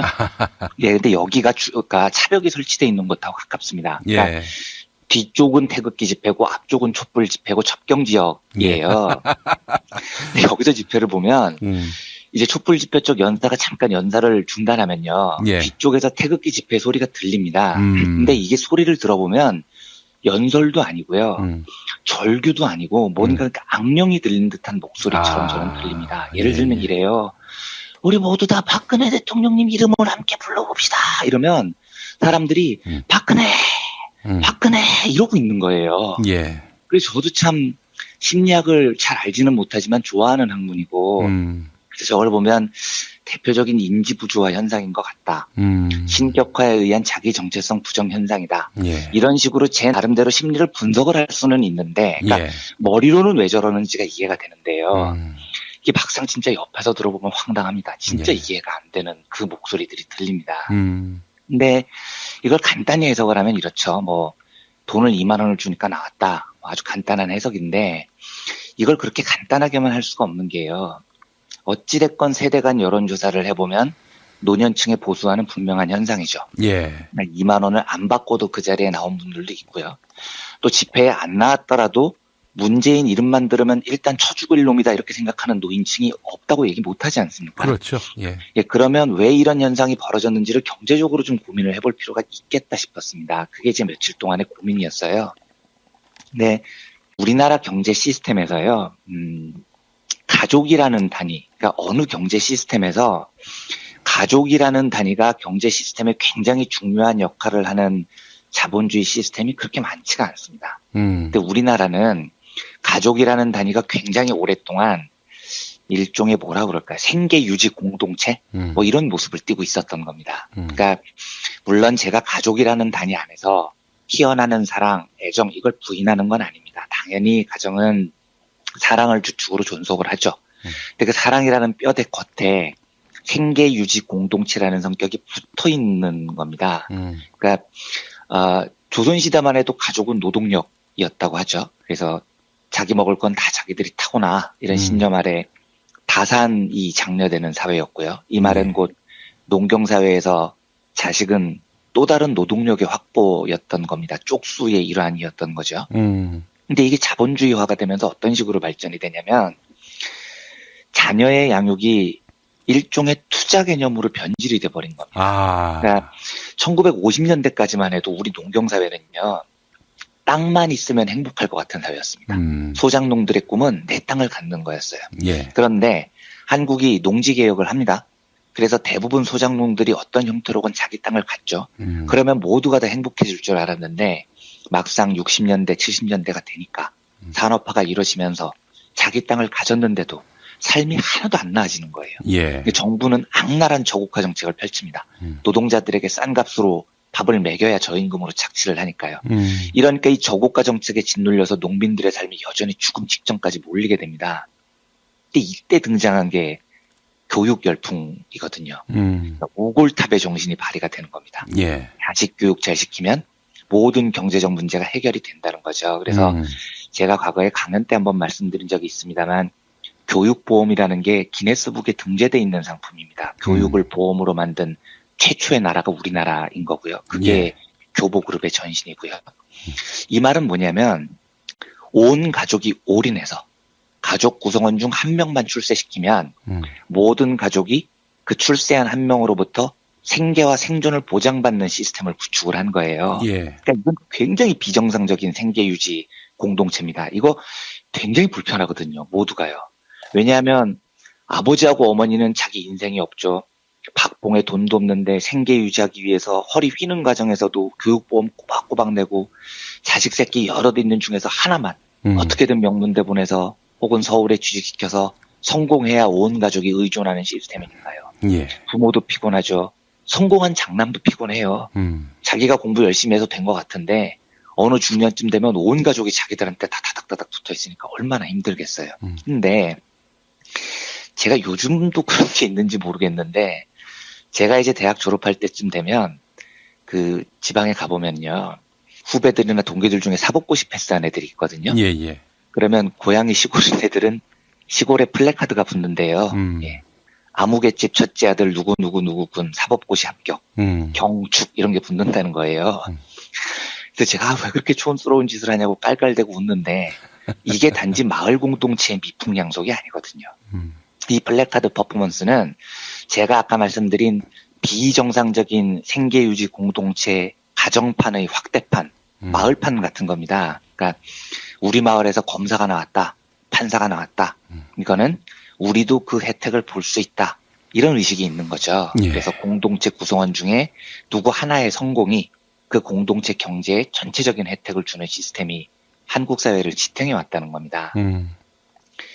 요즘도 마찬가지라고 해요. 뭐 강남에서 명문대를 가기 위한 조건이 4가지라고 한다는 오래된 얘기가 있잖아요. 뭐 1번이 할아버지의 재력, 2번이 엄마의 정보력, 3번이 아빠의 무관심, 넷째가 형제의 희생. 이 4가지가 있어야 가족 중 한 명이 명문대를 간다는 건데요. 그러니까 부모의 돈으로는 안 되니까 할아버지도 돈을 좀 보태야 되고, 엄마는 치맛바람을 불러일으킬 수 있어야 되고, 아빠는 자식이 3시간도 못 자고 공부하는데 막 동정심을 가지니까 아빠는 무관심해야 되고, 예. 그리고 형제 전체 둘을 동시에 명문대 보낼 경제적 능력은 없으니까 똘똘한 애 하나만 보내고 나머지 하나는 포기해야 되고 뭐 이런 거죠.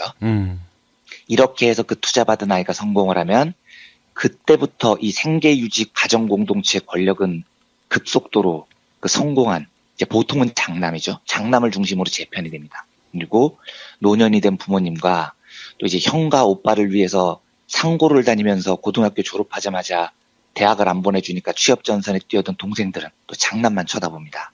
피차 불행한 삶입니다. 근데 예. 어쩔 수가 없어요. 그 가정이 그 장남한테 올인을 했으니까요. 저는 이 미풍양속을 부정하는 게 아니고요. 부모님을 모시고 사는 한국의 관행도요. 이걸 굉장히 도덕적인 측면에서 바라보면 행복한 가정이죠. 예, 효도하는 가정이고요.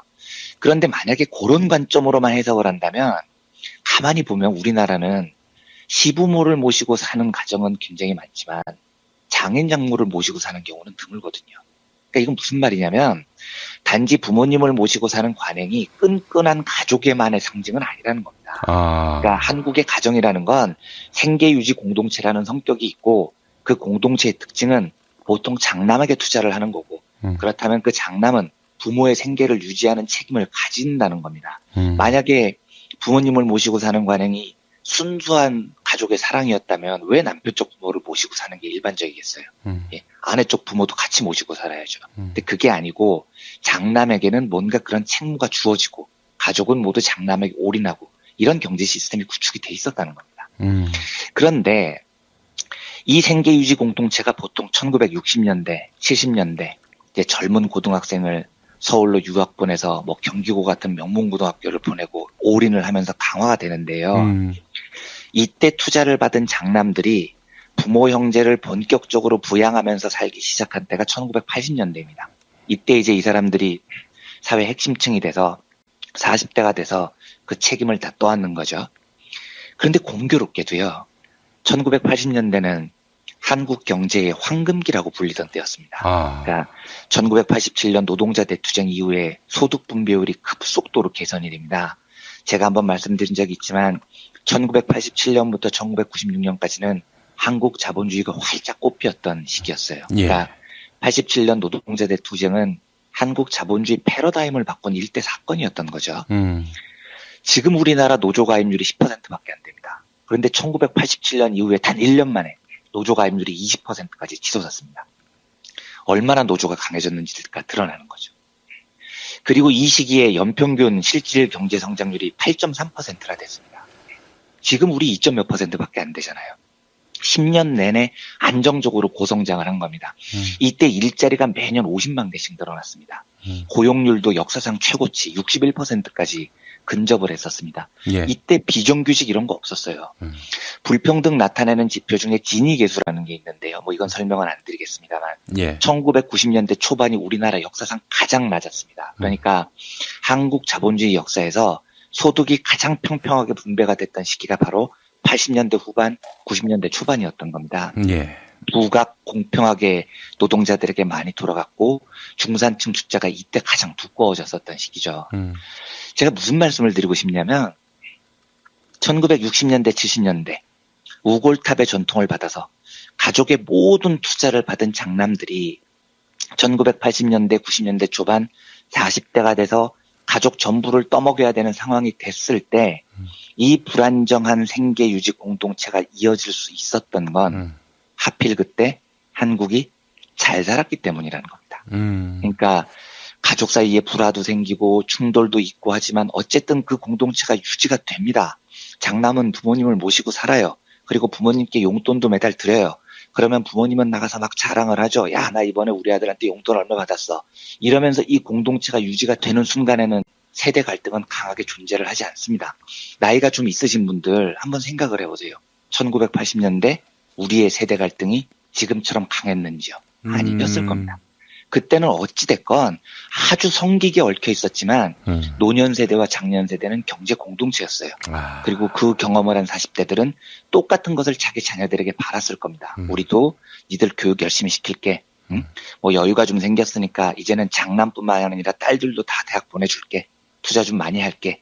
그리고 당연히 자기가 자기 부모 세대를 모셨던 것처럼 이 경제 공동체도 자기가 노인이 됐을 때도 유지되기를 원했던 거겠죠. 근데 이제 그로부터 30년이 지난 겁니다. 근데 이 엉성한 생계 유지 공동체가 어떻게 됐느냐? 완전히 박살이 나버렸습니다. 박살이 나버린 이유는 하나예요. 국가 전체가 너무 가난해진 겁니다.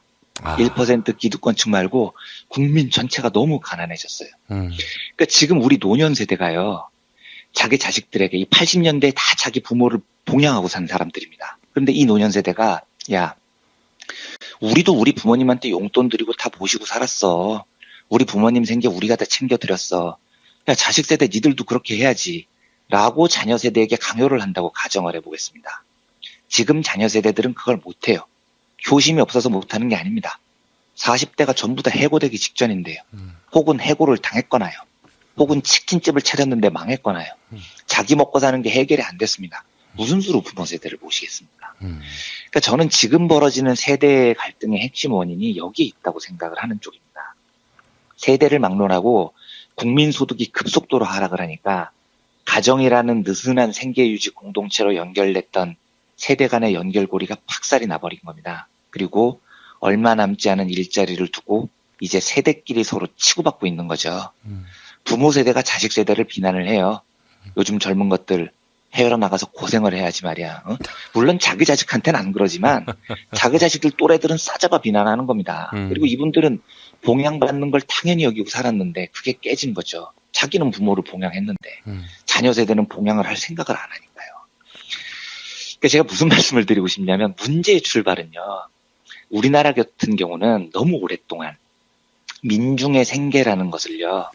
사람의 생존이라는 것을 너무나 느슨하고 허술한 가족 공동체, 경제 공동체에 맡겨왔다는 겁니다. 예. 그리고 이 자체가 굉장히 비정상적이지만 그나마 이게 유지가 되려면 가족 경제 공동체가 생존할 수 있을 만큼 최소한의 분배가 이루어져야 됩니다.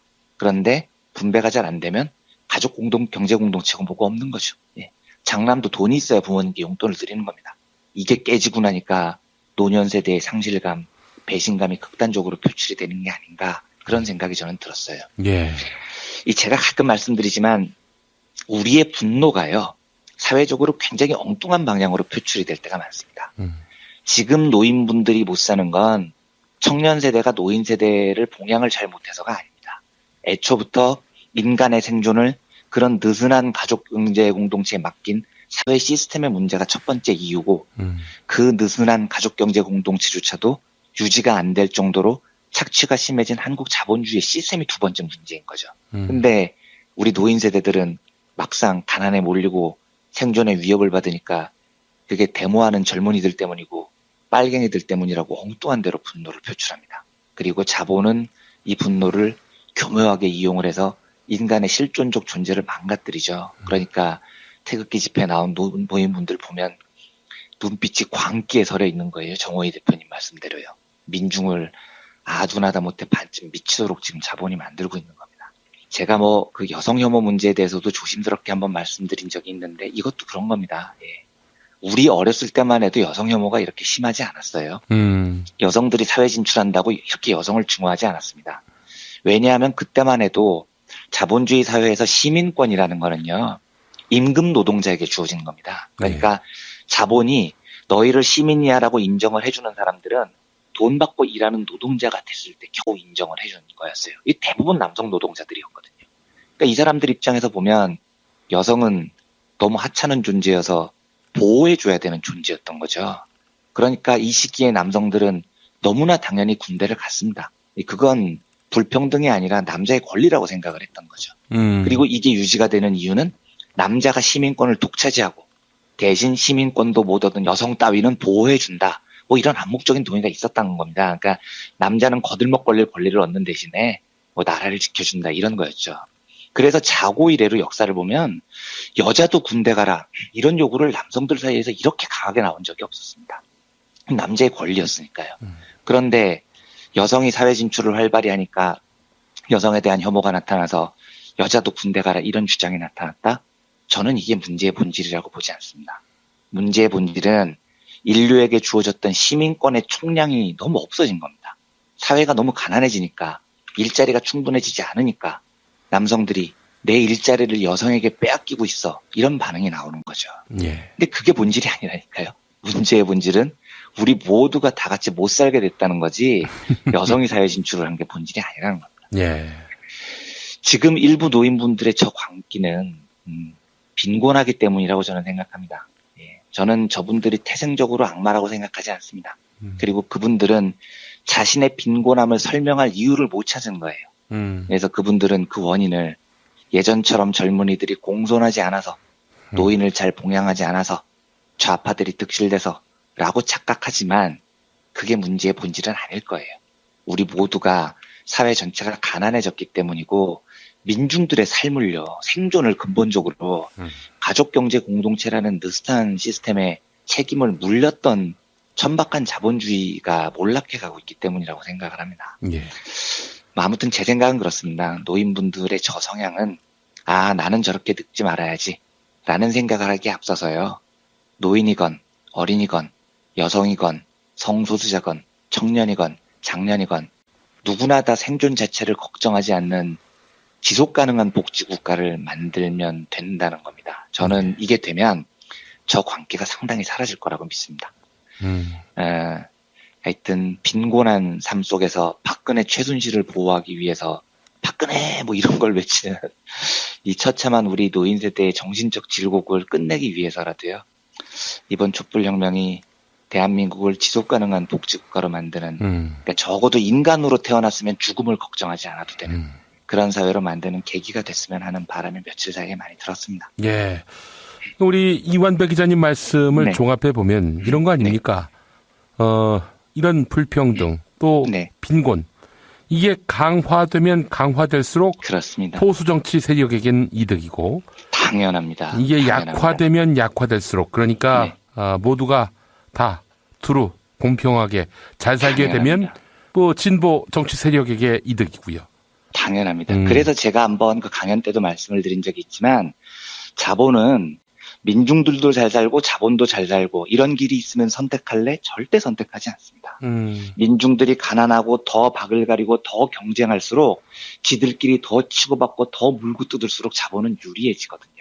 그러니까 철저하게 민중들을 압살하면서 그들 안에서의 분열을 조장하죠. 이건 300년 자본주의 시대에 한 번도 없어지지 않았던 관행이에요. 그리고 교묘하게 그걸 이용해서 노인들의 분노를 이런 식으로 표출하도록 이용하고요. 예. 그러니까 자본주의의 근본적인 수술이 필요한 거죠. 예. 그렇다면은 뭐 이번 대선에서 빈곤을 위해 투표할 수는 없는 거 아니겠습니까? 그럼요. 당연합니다. 우리의 선택지는 너무나 뻔합니다. 예. 아유, 하루속히 빨리 대선이 와야겠네요. 네. 알겠습니다. 자, 이완배 기자님 오늘 말씀 잘 들었습니다. 네, 감사합니다. 두꺼봐 헌집 줄게 직거래다오. 불안한 마음 날려버리고 중개수수료 부담 프리. 웹과 앱에서 두꺼비 세상. 만나보세요. 두꺼비 세상.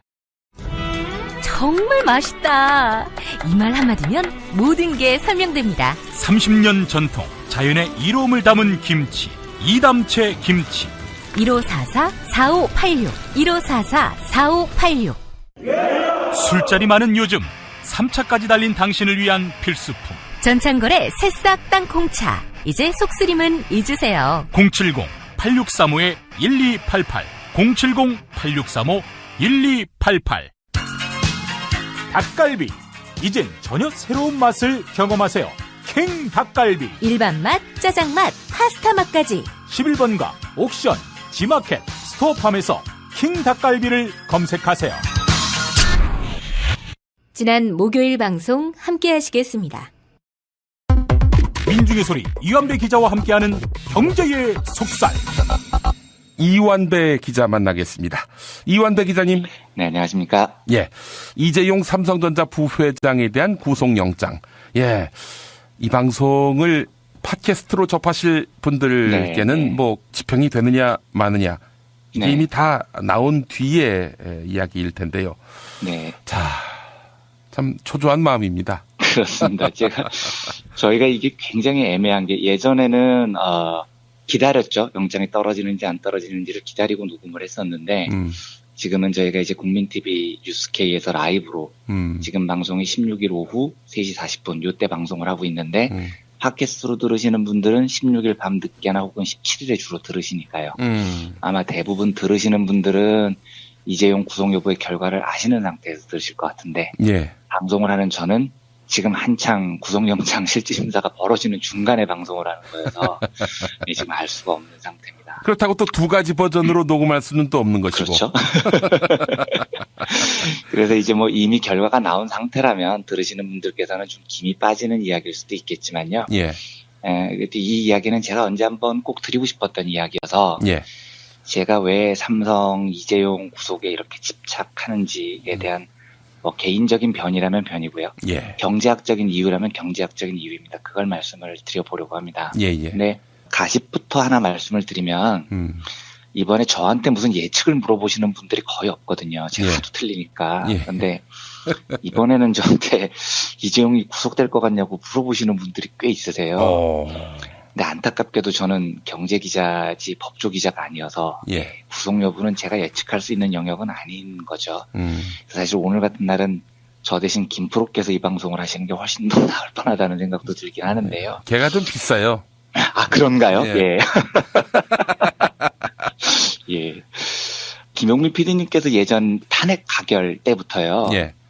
그 뭐 탄핵 인용이 언제 될 것이냐, 뭐 박근혜 퇴진이 언제 될 것이냐 이런 거를 출연하시는 모든 분들께 물어보셨었잖아요. 삼겹살 얘기도 하시고요. 저한테는 안 물어보셨거든요. 물어봐도 어차피 틀릴 것 같아서 안 물어보셨는지는 모르겠지만. 만약에 이번에 저한테, 지금 이제 들으시는 분들은 결정이 다 나는 상태지만, 저는 하루 전이니까요.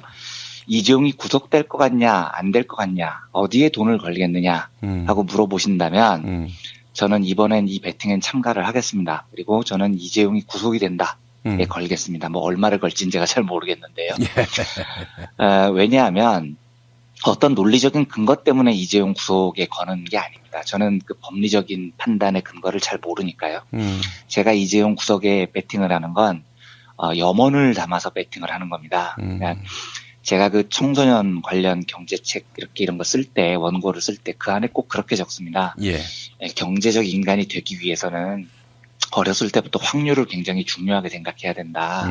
그러니까 한국하고 브라질하고 월드컵에서 붙으면 그걸 가지고 친구들하고 내기를 하게 되면 응원은 열심히 한국 이겨라 하고 돈은 브라질이 이긴다에 걸어라. 그게 확률이 높다. 뭐 이런 이야기를 제가 자주 해요. 그게 훨씬 더 이성적이고 확률 높은 쪽을 선택하는 합리적 선택이다. 이런 이야기거든요. 그런데 제가 실제로 책이나 원고에 이렇게 적어놓고 막상 월드컵에서 한국하고 브라질하고 붙으면 저는 어떻게 하냐면 응원도 한국을 하고요. 돈도 한국 쪽에 겁니다. 그러니까 이걸 이제 호모 이코노미쿠스라고 부르는데 경제적 인간이라는 뜻인데요.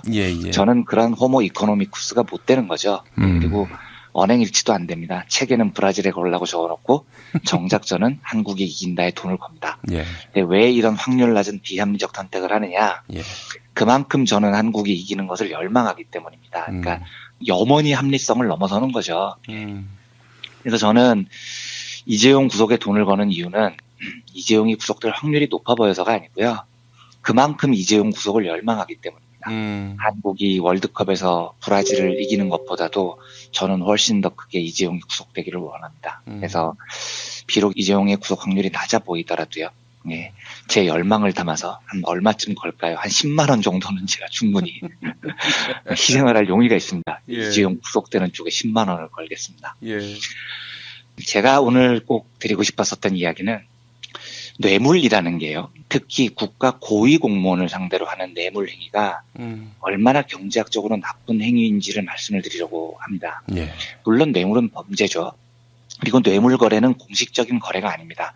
지금 삼성의 경우를 보면 400억 원이 넘는 돈을 최순실, 정유라, 박근혜 트리오한테 갖다 바쳤고 그 대가로 여러 가지를 얻어냈다. 이게 지금 혐의 내용인데요.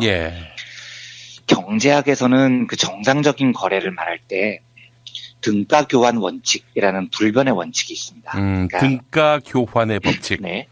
100원을 내면 100원어치의 뭔가를 돌려받는다는 거죠. 이건 개개 거래에서 반드시 등가 교환이 이루어진다고 장담하기는 어려워요.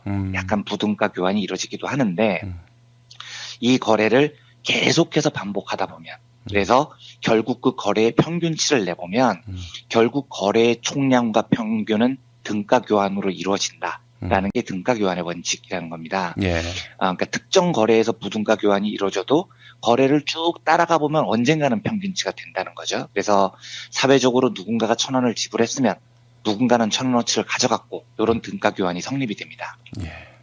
근데 뇌물은요. 일견 딱 보기에도 이 등가 교환의 법칙이 이루어지지가 않습니다. 왜냐하면 이재용이 지금 400억 원의 뇌물을 박근혜한테 줬다고 치고요. 그러면 이재용이 되돌려받은 것의 가치는 무조건 400억 원보다 커야 그 거래가 성사가 됩니다. 왜냐하면 400억을 내고 400억치를 받을 거면 등가 교환을 할 거면 그걸 왜 범죄 행위인 뇌물이라는 형태로 하겠습니까? 그냥 떳떳하게 공개된 시장에서 사고 팔면 되는 건데요. 예. 그렇게 하지 않으려고 하기 때문에 뇌물이라는 형태를 사용을 하는 겁니다. 그러니까 범죄 행위라는 뇌물이라는 형태로 400억 원을 줬다는 것은 반드시 이재용은 400억 이상의 뭔가를 얻어내겠다는 부당한 목적이 있었다는 뜻이죠. 그리고 참여연대의 계산을 인용을 하면 이재용이 이 뇌물 행위로 얻은 것은 제일모직, 삼성물산 합병으로 약 3조 원대의 이익을 얻었다고 추정을 해요. 그러면 이건 엄청난 부등가 교환인 겁니다. 400억 원 내고 3조를 먹는 건 뭐 노다지 장사죠, 노다지 장사. 그러면 이 명백한 부등가 교환, 400억을 내고 3조를 먹는 이 황당한 거래가 왜 이루어질 수 있느냐? 예. 이 원칙적으로 3조를 내주는 쪽이 바보여야 가능한 겁니다. 예. 그렇잖아요. 왜냐하면 400억을 받고 3조를 내주는 게 얼마나 바보 같은 짓이에요. 그런데 박근혜 최순실은 이 엄청난 부등가 교환을 감행을 합니다. 왜 이 바보짓을 했을까? 그건 바로 400억을 먹는 건 자기들인데 내주는 3조 원은 자기 돈이 아니기 때문에 가능한 겁니다. 예. 그러니까 박근혜는 400억을 받고 자기 돈 3조를 내주는 거면 그 교환을 하지 않았겠지만 400억을 받고 그냥 처먹은 것으로 끝나버립니다. 그리고 3조는 남의 돈을 내주기 때문에 그 거래를 한 거겠죠. 예. 그러니까 뇌물이라는 부등가 교환이 성립되는 이유는 그 3조를 누군가로부터 뺏어서 내줬기 때문이라는 건데 그 3조는 결국 누구로부터 받느냐? 국민들로부터 약탈할 권한이 있는 자가 이 거래를 성사를 시키는 겁니다. 그러니까 공무원, 고위공직자들, 대통령, 파워가 있는 사람들이 이 교환을 할 수 있는 거죠. 그래서 궁극적으로 이 거래를 쭉 한번 다 따라가 보면 등가 교환이 됩니다. 예. 박근혜는 400억을 먹었어요. 이재용은 3조를 먹었습니다. 현재까지는 엄청난 부등가 교환인 것처럼 보이지만 누군가가 3조 400억어치의 손해를 봤다고 드러나면 이게 이제 다시 등가 교환이 되는 거죠. 손실과 이익이 맞는 겁니다. 계산이 맞아지죠. 그렇다면 3조 400억의 피해를 본 사람들이 누구냐? 국민들이라는 겁니다. 그래서 고위공직자의 뇌물은 굉장히 중대한 범죄가 되는 거예요. 예. 피해자가 온 국민이 돼버리는 거거든요. 제가 분개하는 여러 이유 중에 하나가 이겁니다. 이완배는요, 이재용과 박근혜가 벌인 이 뇌물 범죄의 직접 피해자예요. 예. 김용민 PD님도 피해자입니다. 지금 이 방송을 들으시는 청취자분도 직접 피해자입니다. 본인이 혁명 동지임을 한사코 부인하는 정상근 동지도 피해자예요. 그러니까 분노한 정상근 동지는 이번 주말에 기사 쓰시지 말고 혁명전선으로 나오셔야 됩니다. 직접 피해를 보신 분이에요, 그분. 걔가 좀 힘이 약해져서 큰일입니다. 네. 예. 그래서 제가 이 말씀을 드리는 겁니다. 혁명 정신이 박약해지더라도 본인이 피해를 봤다는 생각에 분노해서 나오셔야 되는 겁니다. 예. 심지어요, 경제학에서는 이걸 스노우볼 이펙트라고 해서요, 그 눈덩이 효과라는 거죠. 잠겨있는 돈이 풀렸을 때 그 돈이 실질적으로 경제에 미치는 효과가 눈덩이처럼 불어난다고 가르칩니다. 이게 무슨 이야기냐면요, 지금 이재용 재산이 8조라고 해요. 근데 그 8조는 대부분 주식입니다. 예. 그런데 이 8조 원어치의 주식은 원래 이재용의 재산이 아니에요. 물려받은 것도 아닙니다. 이재용이 돈 내고 산 것도 아닙니다. 편법으로 60억 원을 창조적으로 불려서 8조를 만든 거거든요. 예. 그러면 이재용이 지금 8조 원어치 주식을 정상적인 방법으로 가졌다면요, 이건 8조 원을 주식시장에서 돈을 내고 누군가로부터 매매를 해서 주식을 사들였어야 하는 돈인 겁니다. 예. 그러니까 즉 정상적인 방식이었다면 8조 원은 주식 거래라는 형태로 이재용으로부터 다른 주주들 손에 들어갔어야 되는 돈이라는 거죠. 그러면 다른 주주들은 그 8조 원을 벌어서 어떻게 했겠습니까? 다른 주식을 샀거나 아니면은 돈 벌었다고 소비에 썼거나 물건을 샀거나 이런 식으로 시중에 그 돈을 유통을 시켰을 겁니다. 예. 근데 지금 이재용이 그걸 안 내고 신이 인간을 창조하듯이 8조 원을 새로 창조해 버렸다니까요. 그러면 국가 경제를 위해서 한참 지금 시장에서 돌고 있어야 되는 돈 8조 원이 이재용이 잠궈버린 셈이 되는 겁니다. 그러니까 이 8조 원어치가 국민 손해가 되는 겁니다. 일단. 예. 그런데 이게 단지 국민들의 손해액이 8조 원에 그치지 않는다는 데 문제가 있습니다. 스노우볼 효과에 따르면 어떻게 되냐면요, 예를 들어서 국가가 1조 원을 시장에 풀었다고 가정을 해보겠습니다. 그러면 시장에 미치는 효과가 1조 원어치만 늘어나느냐? 아닙니다. 예, 이걸 어떻게 계산하냐면 1조 원을 국가가 국민들에게 골고루 나눠줬다. 그러면 사람들이 이 1조 원을 전부 다 소비에 쓴다고 가정하지 않아요, 경제학에서는요. 예. 그래서 이렇게 봅니다. 한 1조 원 중에 20%는 저축을 할 거야. 공짜 돈이 생겼으니까. 예. 그리고 80%는 소비에 쓸 거야. 요렇게 가정을 합니다. 예. 이걸 뭐 조금 어려운 말로 한 개 소비 성향이 0.8이다, 한 개 저축 성향이 0.2다, 뭐 이렇게 말을 하는데요. 아무튼 이렇게 됩니다. 예. 그러면 돈을 풀면 20%는 저축하고 80%는 국민들이 쓴다고 하면 1조를 풀었을 때 소비시장에 풀리는 돈은 8천억 원이 되겠죠. 용통이 되는 겁니다. 예. 그런데 8천억 원어치 물건을 소비들이 사면요. 생산자들은요. 그 8천억을 버는 겁니다. 물건 만든 사람이 물건을 팔아서 8천억 원을 벌게 된 거 아닙니까? 예. 그러면 이 물건 만들어서 판 생산자들은 8천억이라는 새로운 소득을 어떻게 하겠습니까? 또 쓰겠죠. 예. 여기서도 20%는 저축하고 80%는 쓴다고 가정을 해보겠습니다. 예. 이러면 6,400억의 새로운 소비가 이루어집니다.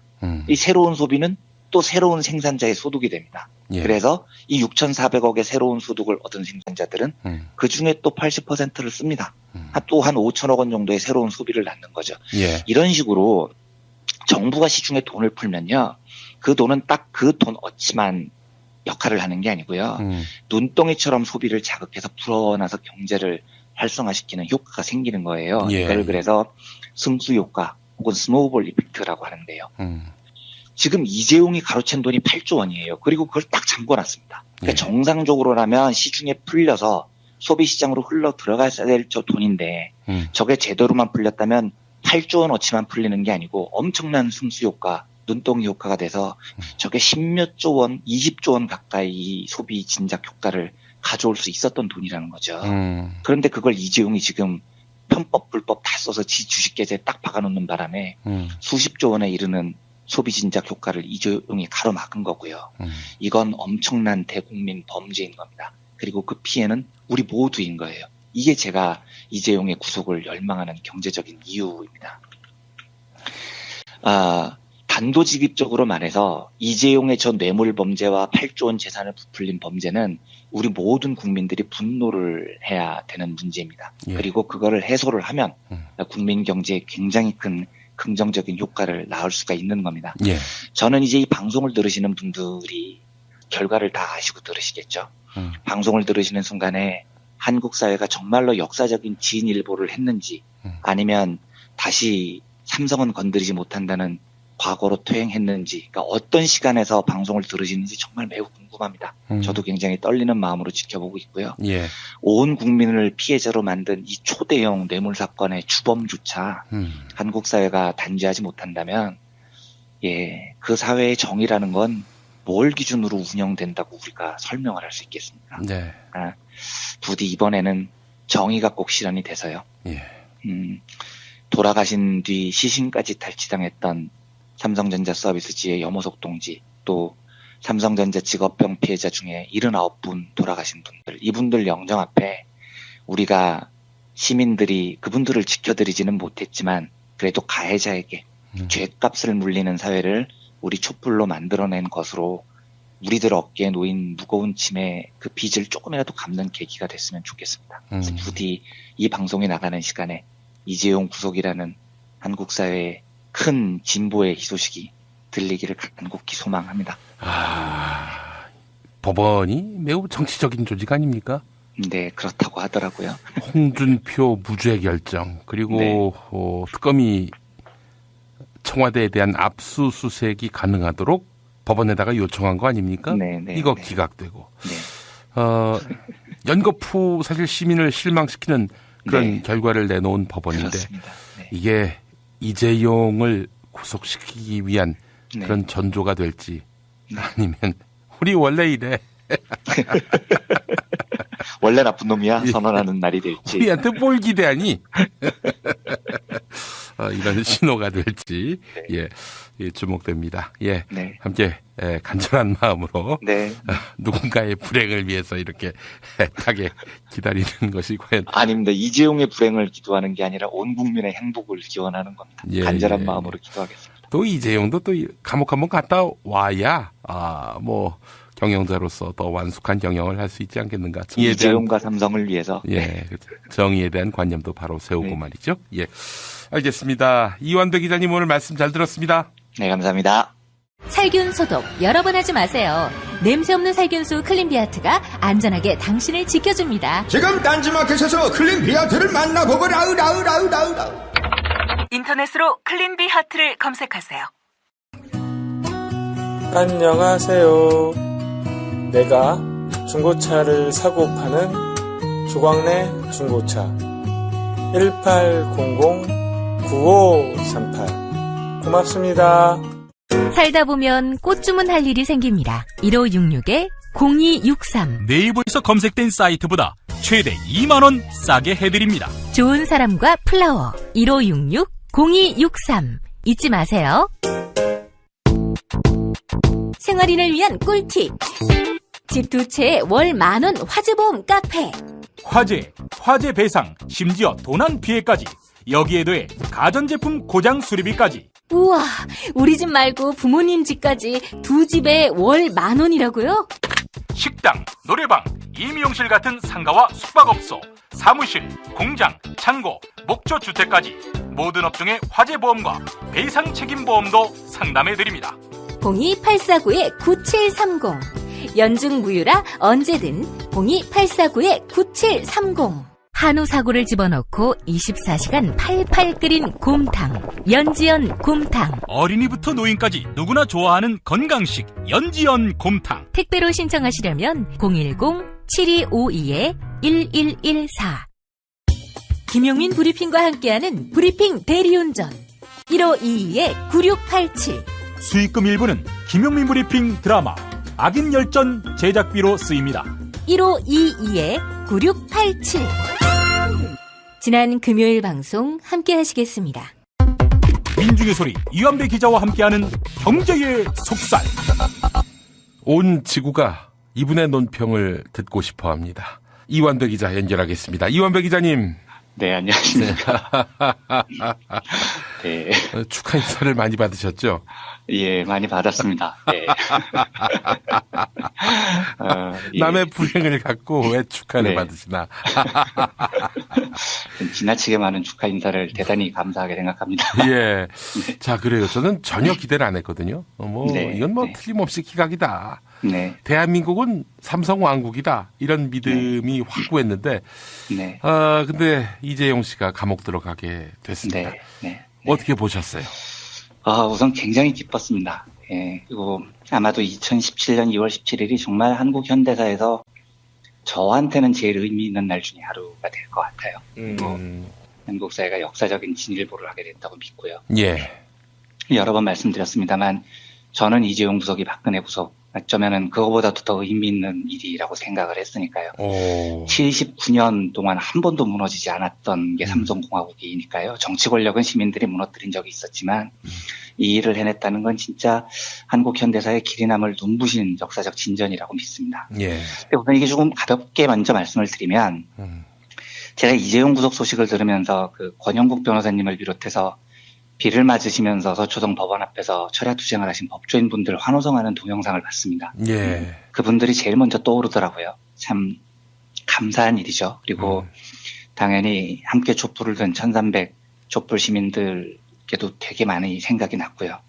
그런데 이 문제를 이렇게 일반론적으로 얘기하지 않고 또 어떤 특정 판사 개인의 공으로 돌릴 수는 당연히 없는 겁니다. 예.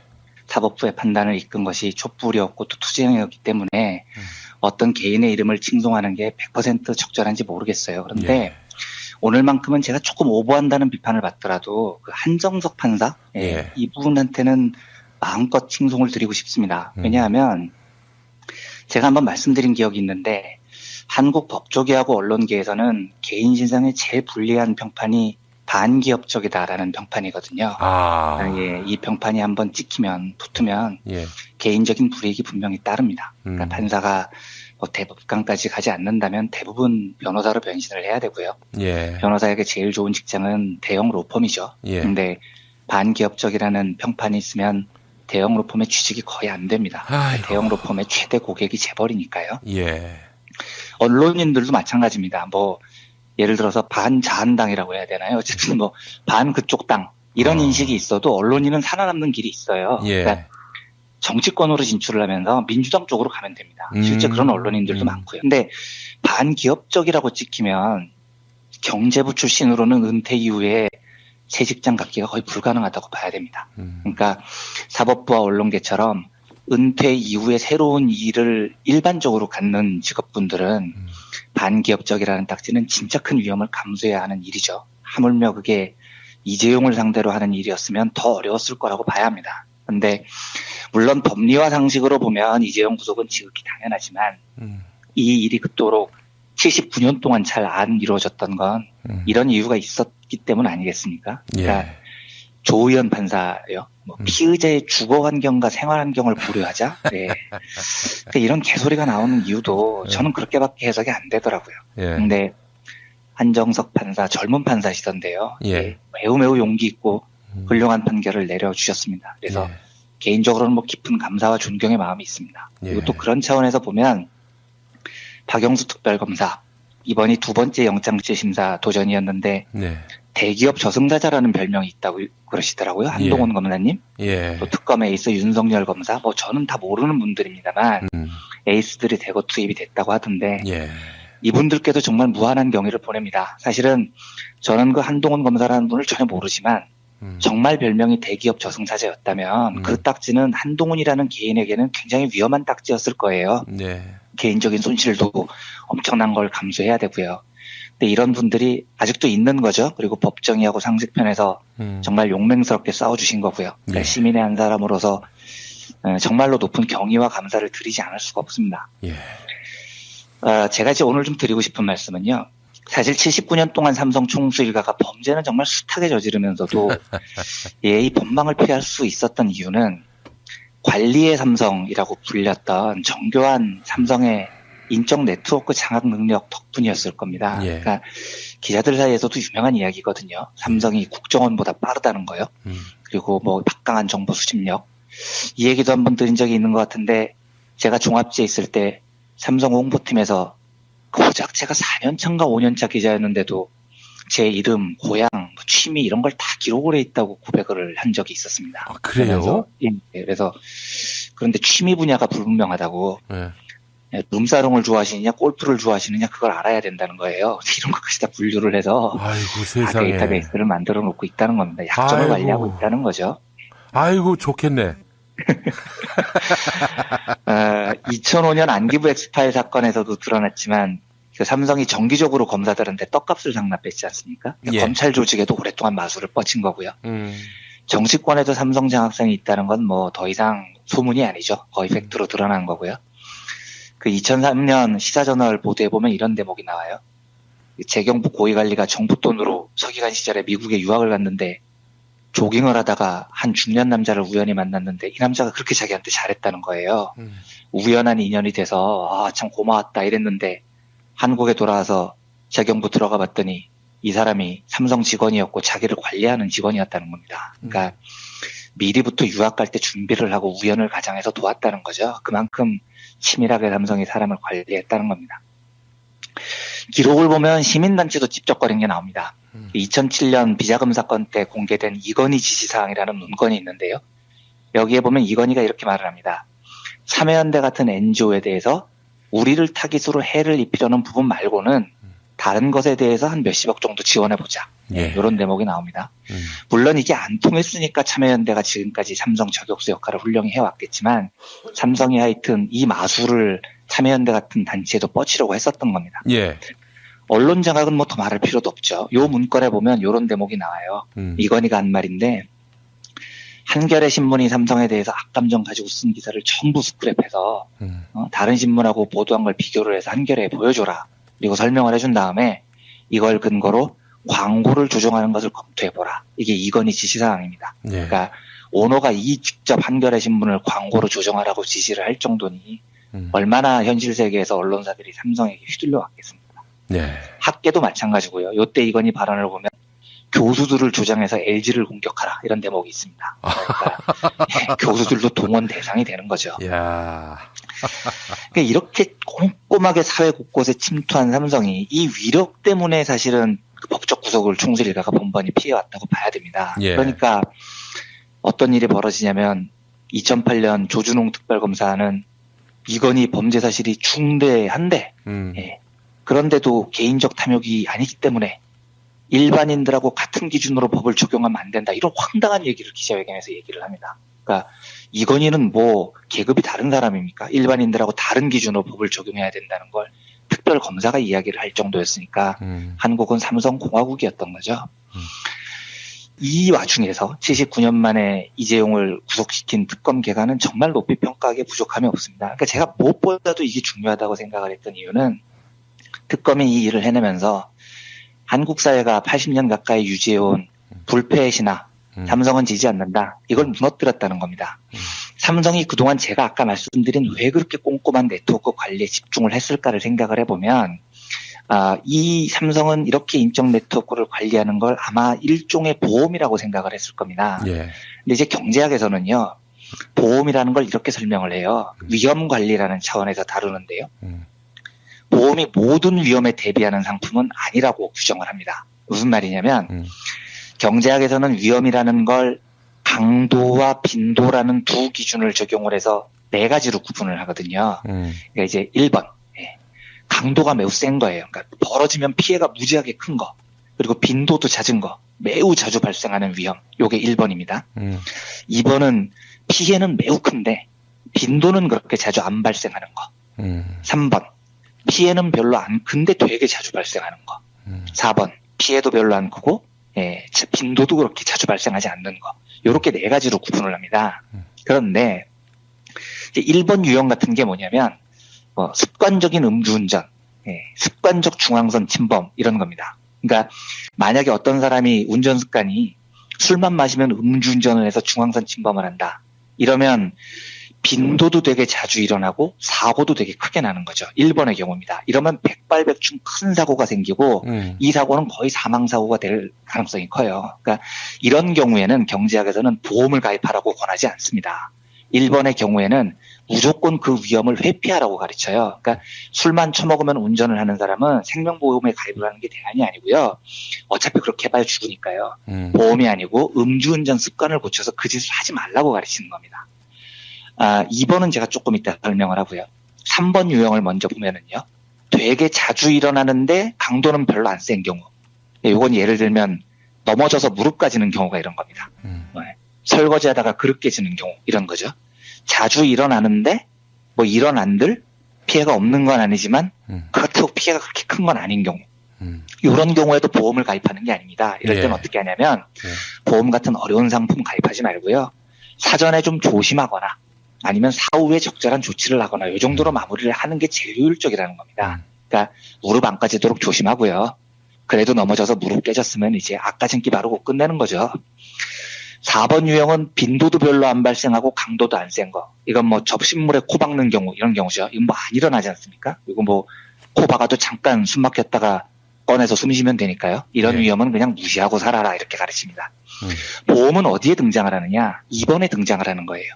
일어나면 피해가 매우 큰데 자주 발생하지는 않는 위험. 여기에 대비한 상품이 보험입니다. 피해가 치명적인데 자주 벌어지는 일은 아니니까 일일이 대비할 수는 없으므로 만일에 대비해서 보험에 가입하는 겁니다. 그러면 이런 관점에서 보면요. 삼성이 그 큰 보험금을 내고 법조, 언론, 정치권을 향해서 다양하게 보험을 들어놨는데 그 일을 그렇게 열심히 한 이유는 이런 거겠죠. 총수 구속이라는 위험은 매우 치명적이야. 하지만 그 위험이 그다지 자주 발생하지는 않을 거야. 그러니까 보험으로 해결하자. 이렇게 생각을 한 걸 겁니다. 그리고 삼성의 이 보험 시스템은 79년 동안 매우 훌륭하게 작동을 합니다. 실제로 이병철은 살아생전에 그 나쁜 짓을 많이 하고도 딱 2번 구속의 위협이 있었어요. 2번밖에 없었습니다. 그러니까 자주 일어나진 않지만 치명적인 위험이었겠죠.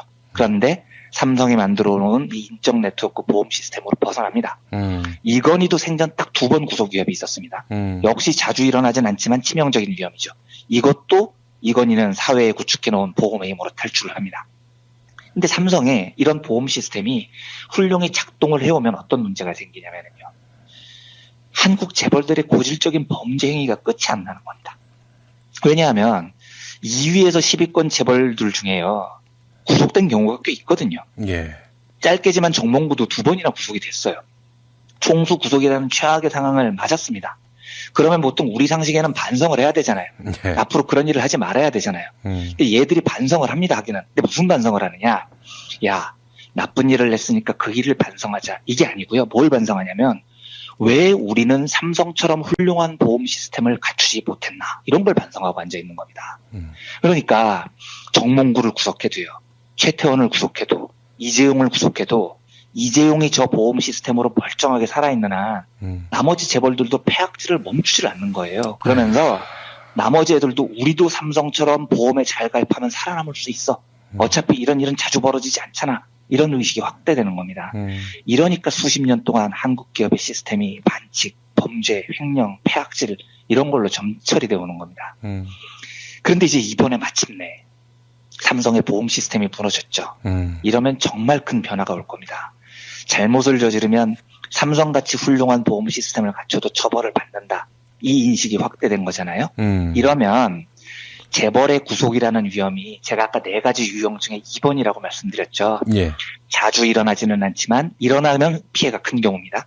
이게 1번으로 바뀌는 거예요. 범죄를 저지르면 매우 자주 일어나는 위험으로 변하는 겁니다. 그러니까 저지르면은 갇힌다는 인식이 확대되는 거죠. 술 먹고 음주운전하면 사망사고 나는 것처럼. 이래서 이게 2번에서 1번으로 옮겨오잖아요. 예. 그러면 사람의 마음이 어떻게 변하느냐. 1번은 보험으로 처리를 하는 게 아닙니다. 자주 일어나는 데다가 피해가 너무 크면 그 일을 하지 않는 게 가장 현명한 행동이에요. 예. 즉 이재용이 구속되고 나면 재벌들은 알게 될 겁니다.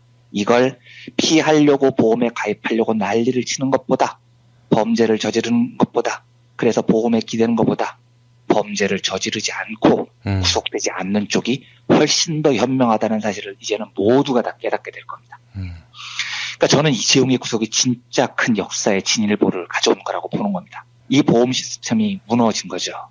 그런데 중요한 게 한 가지 남아 있습니다. 그러니까 정말로 제가 말씀드렸던 이 보험 시스템이 깨지고 투명한 경제 생태계를 우리가 만들기를 원하면은요, 이재용 구속이 끝이어서는 안 됩니다. 그러니까 냉정하게 말하면 이재용 구속은 보험 시스템에 균열을 냈을 뿐이지 시스템이 완전히 박살난 건 아니거든요. 그럼 어떻게 하면 시스템을 완전히 박살낼 수 있느냐? 1번, 우선 이재용이 지은 죄만큼 죄값을 치러야 됩니다. 충분한 기간을 감옥에 있도록 해야 돼요. 그래야 나머지 2위에서 10위 재벌들이 범죄를 저질렀을 때 우리가 마주할 위험의 강도가 정말 강하겠구나 라는 것을 알고 겁을 먹게 되죠. 금방 풀려나지 못하는 것을 알게 되는 겁니다. 이걸 먼저 각인을 시켜야 돼요. 예. 또 하나 일이 남아 있습니다. 지금 재벌 수사가 이재용의 구속으로만 그쳐서는 안 된다는 겁니다. 물론 특검 연장이 불투명하다고 합니다. 근데 저는 정치적인 관점을 잘 모르니까요. 근데 어떤 형태로건 롯데, SK, CJ, 현대차, 그러니까 박근혜 최순실에 기생했던 다른 재벌들에 대한 수사하고 처벌이 엄정하게 이루어져야 됩니다. 이게 돼야 나머지 재벌들이 자기들이 저지르는 범죄가요 1번이라는 걸 알게 돼요.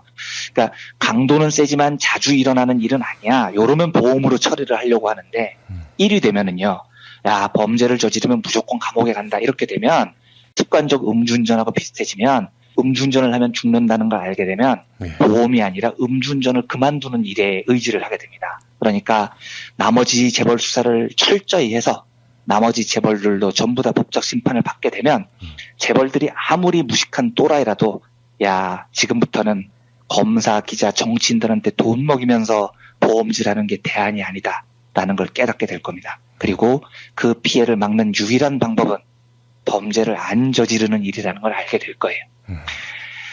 제가 끝으로 한마디만 더 덧붙이면은요, 영장실질심사가 진행되는 동안에 이런 언론을 제가 한번 봤습니다. 삼성의 분위기가 그랬다는 거죠. 야, 이거 여론재판 아니냐, 이건. 택시만 타도 온 국민이 전부 삼성 욕을 하는데, 어떻게 공정한 재판이 이루어질 수 있었냐. 이렇게 불만을 토로했다는 거예요.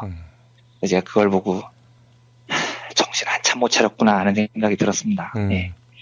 저는 이재용 구속이 여론재판이었다고 동의하지 않습니다. 당연히요. 그런데 100보를 양보해서 여론재판이었다고 치겠습니다. 저는 그렇게 생각하지 않지만요. 삼성은 이걸 알아야 돼요. 소비자에게 물건을 파는 기업이요. 도대체 80년 동안 뭔 짓을 했기에 이렇게 처참하게 국민들로부터 따돌림을 당하고 있는지 그걸 먼저 반성해야 됩니다. 왜 국민들이 이재용이 구속됐을 때 만세를 부르겠어요? 이걸 정말 삼성은 진지하게 고민해 봐야 됩니다. 국민들이 소비자인데 소비자들의 마음을 읽고 그 기업이 어떻게 성공을 하겠습니까? 그러니까 저는 삼성이 이재용이 구속된 것을 계기로 정말 바뀔 수 있는 계기를 찾았다고 생각을 합니다.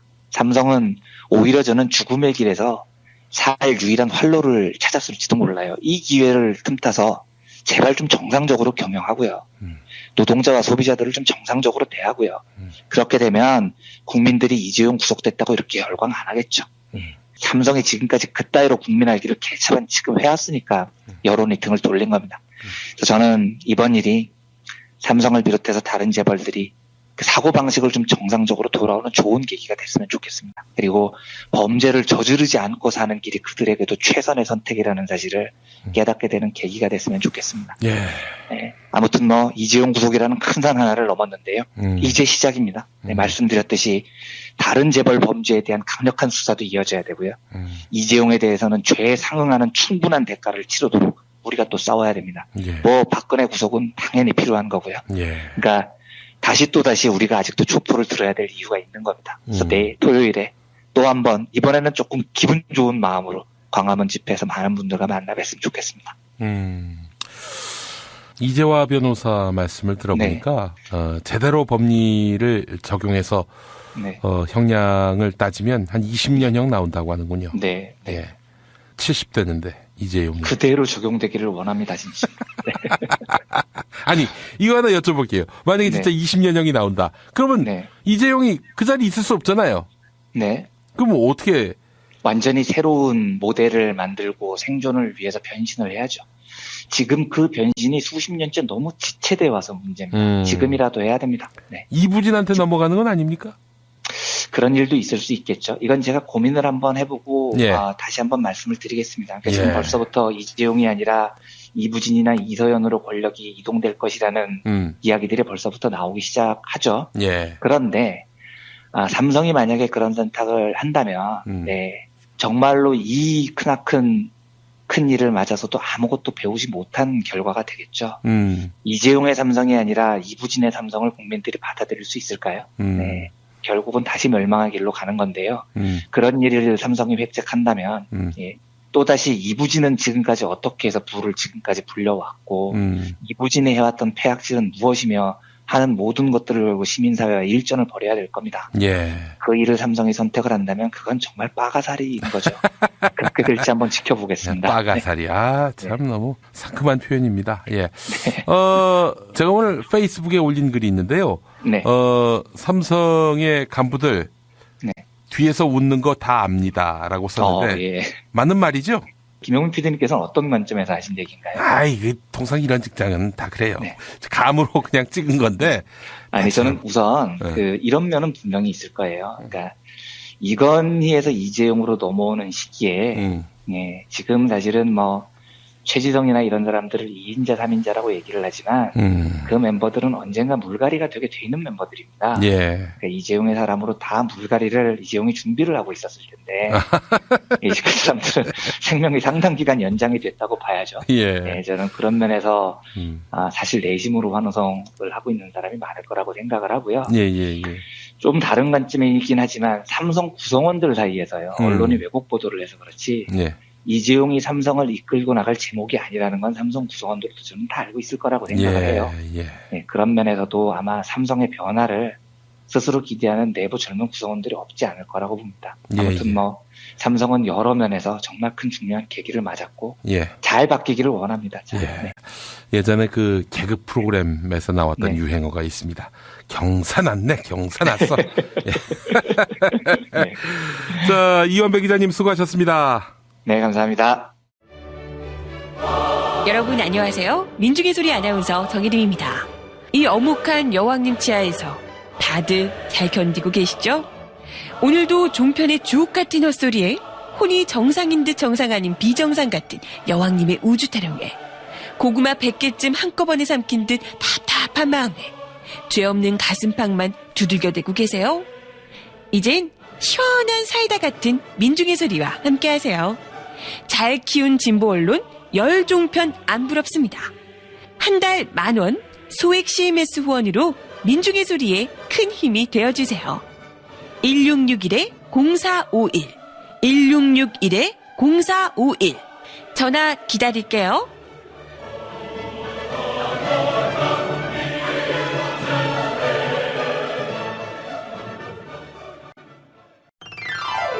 서로 돕고 이끌어주는 문자당.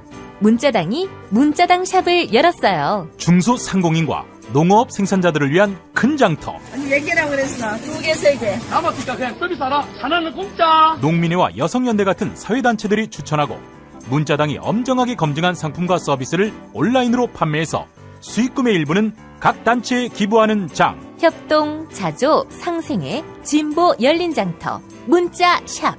포털이나 SNS에서 문자당을 검색하세요.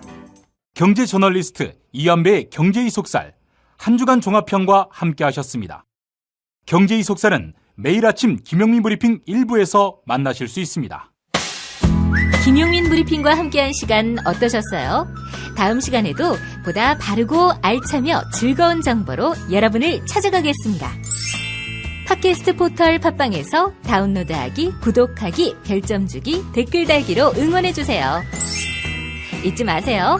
다운로드하기, 구독하기, 별점 주기, 댓글 달기.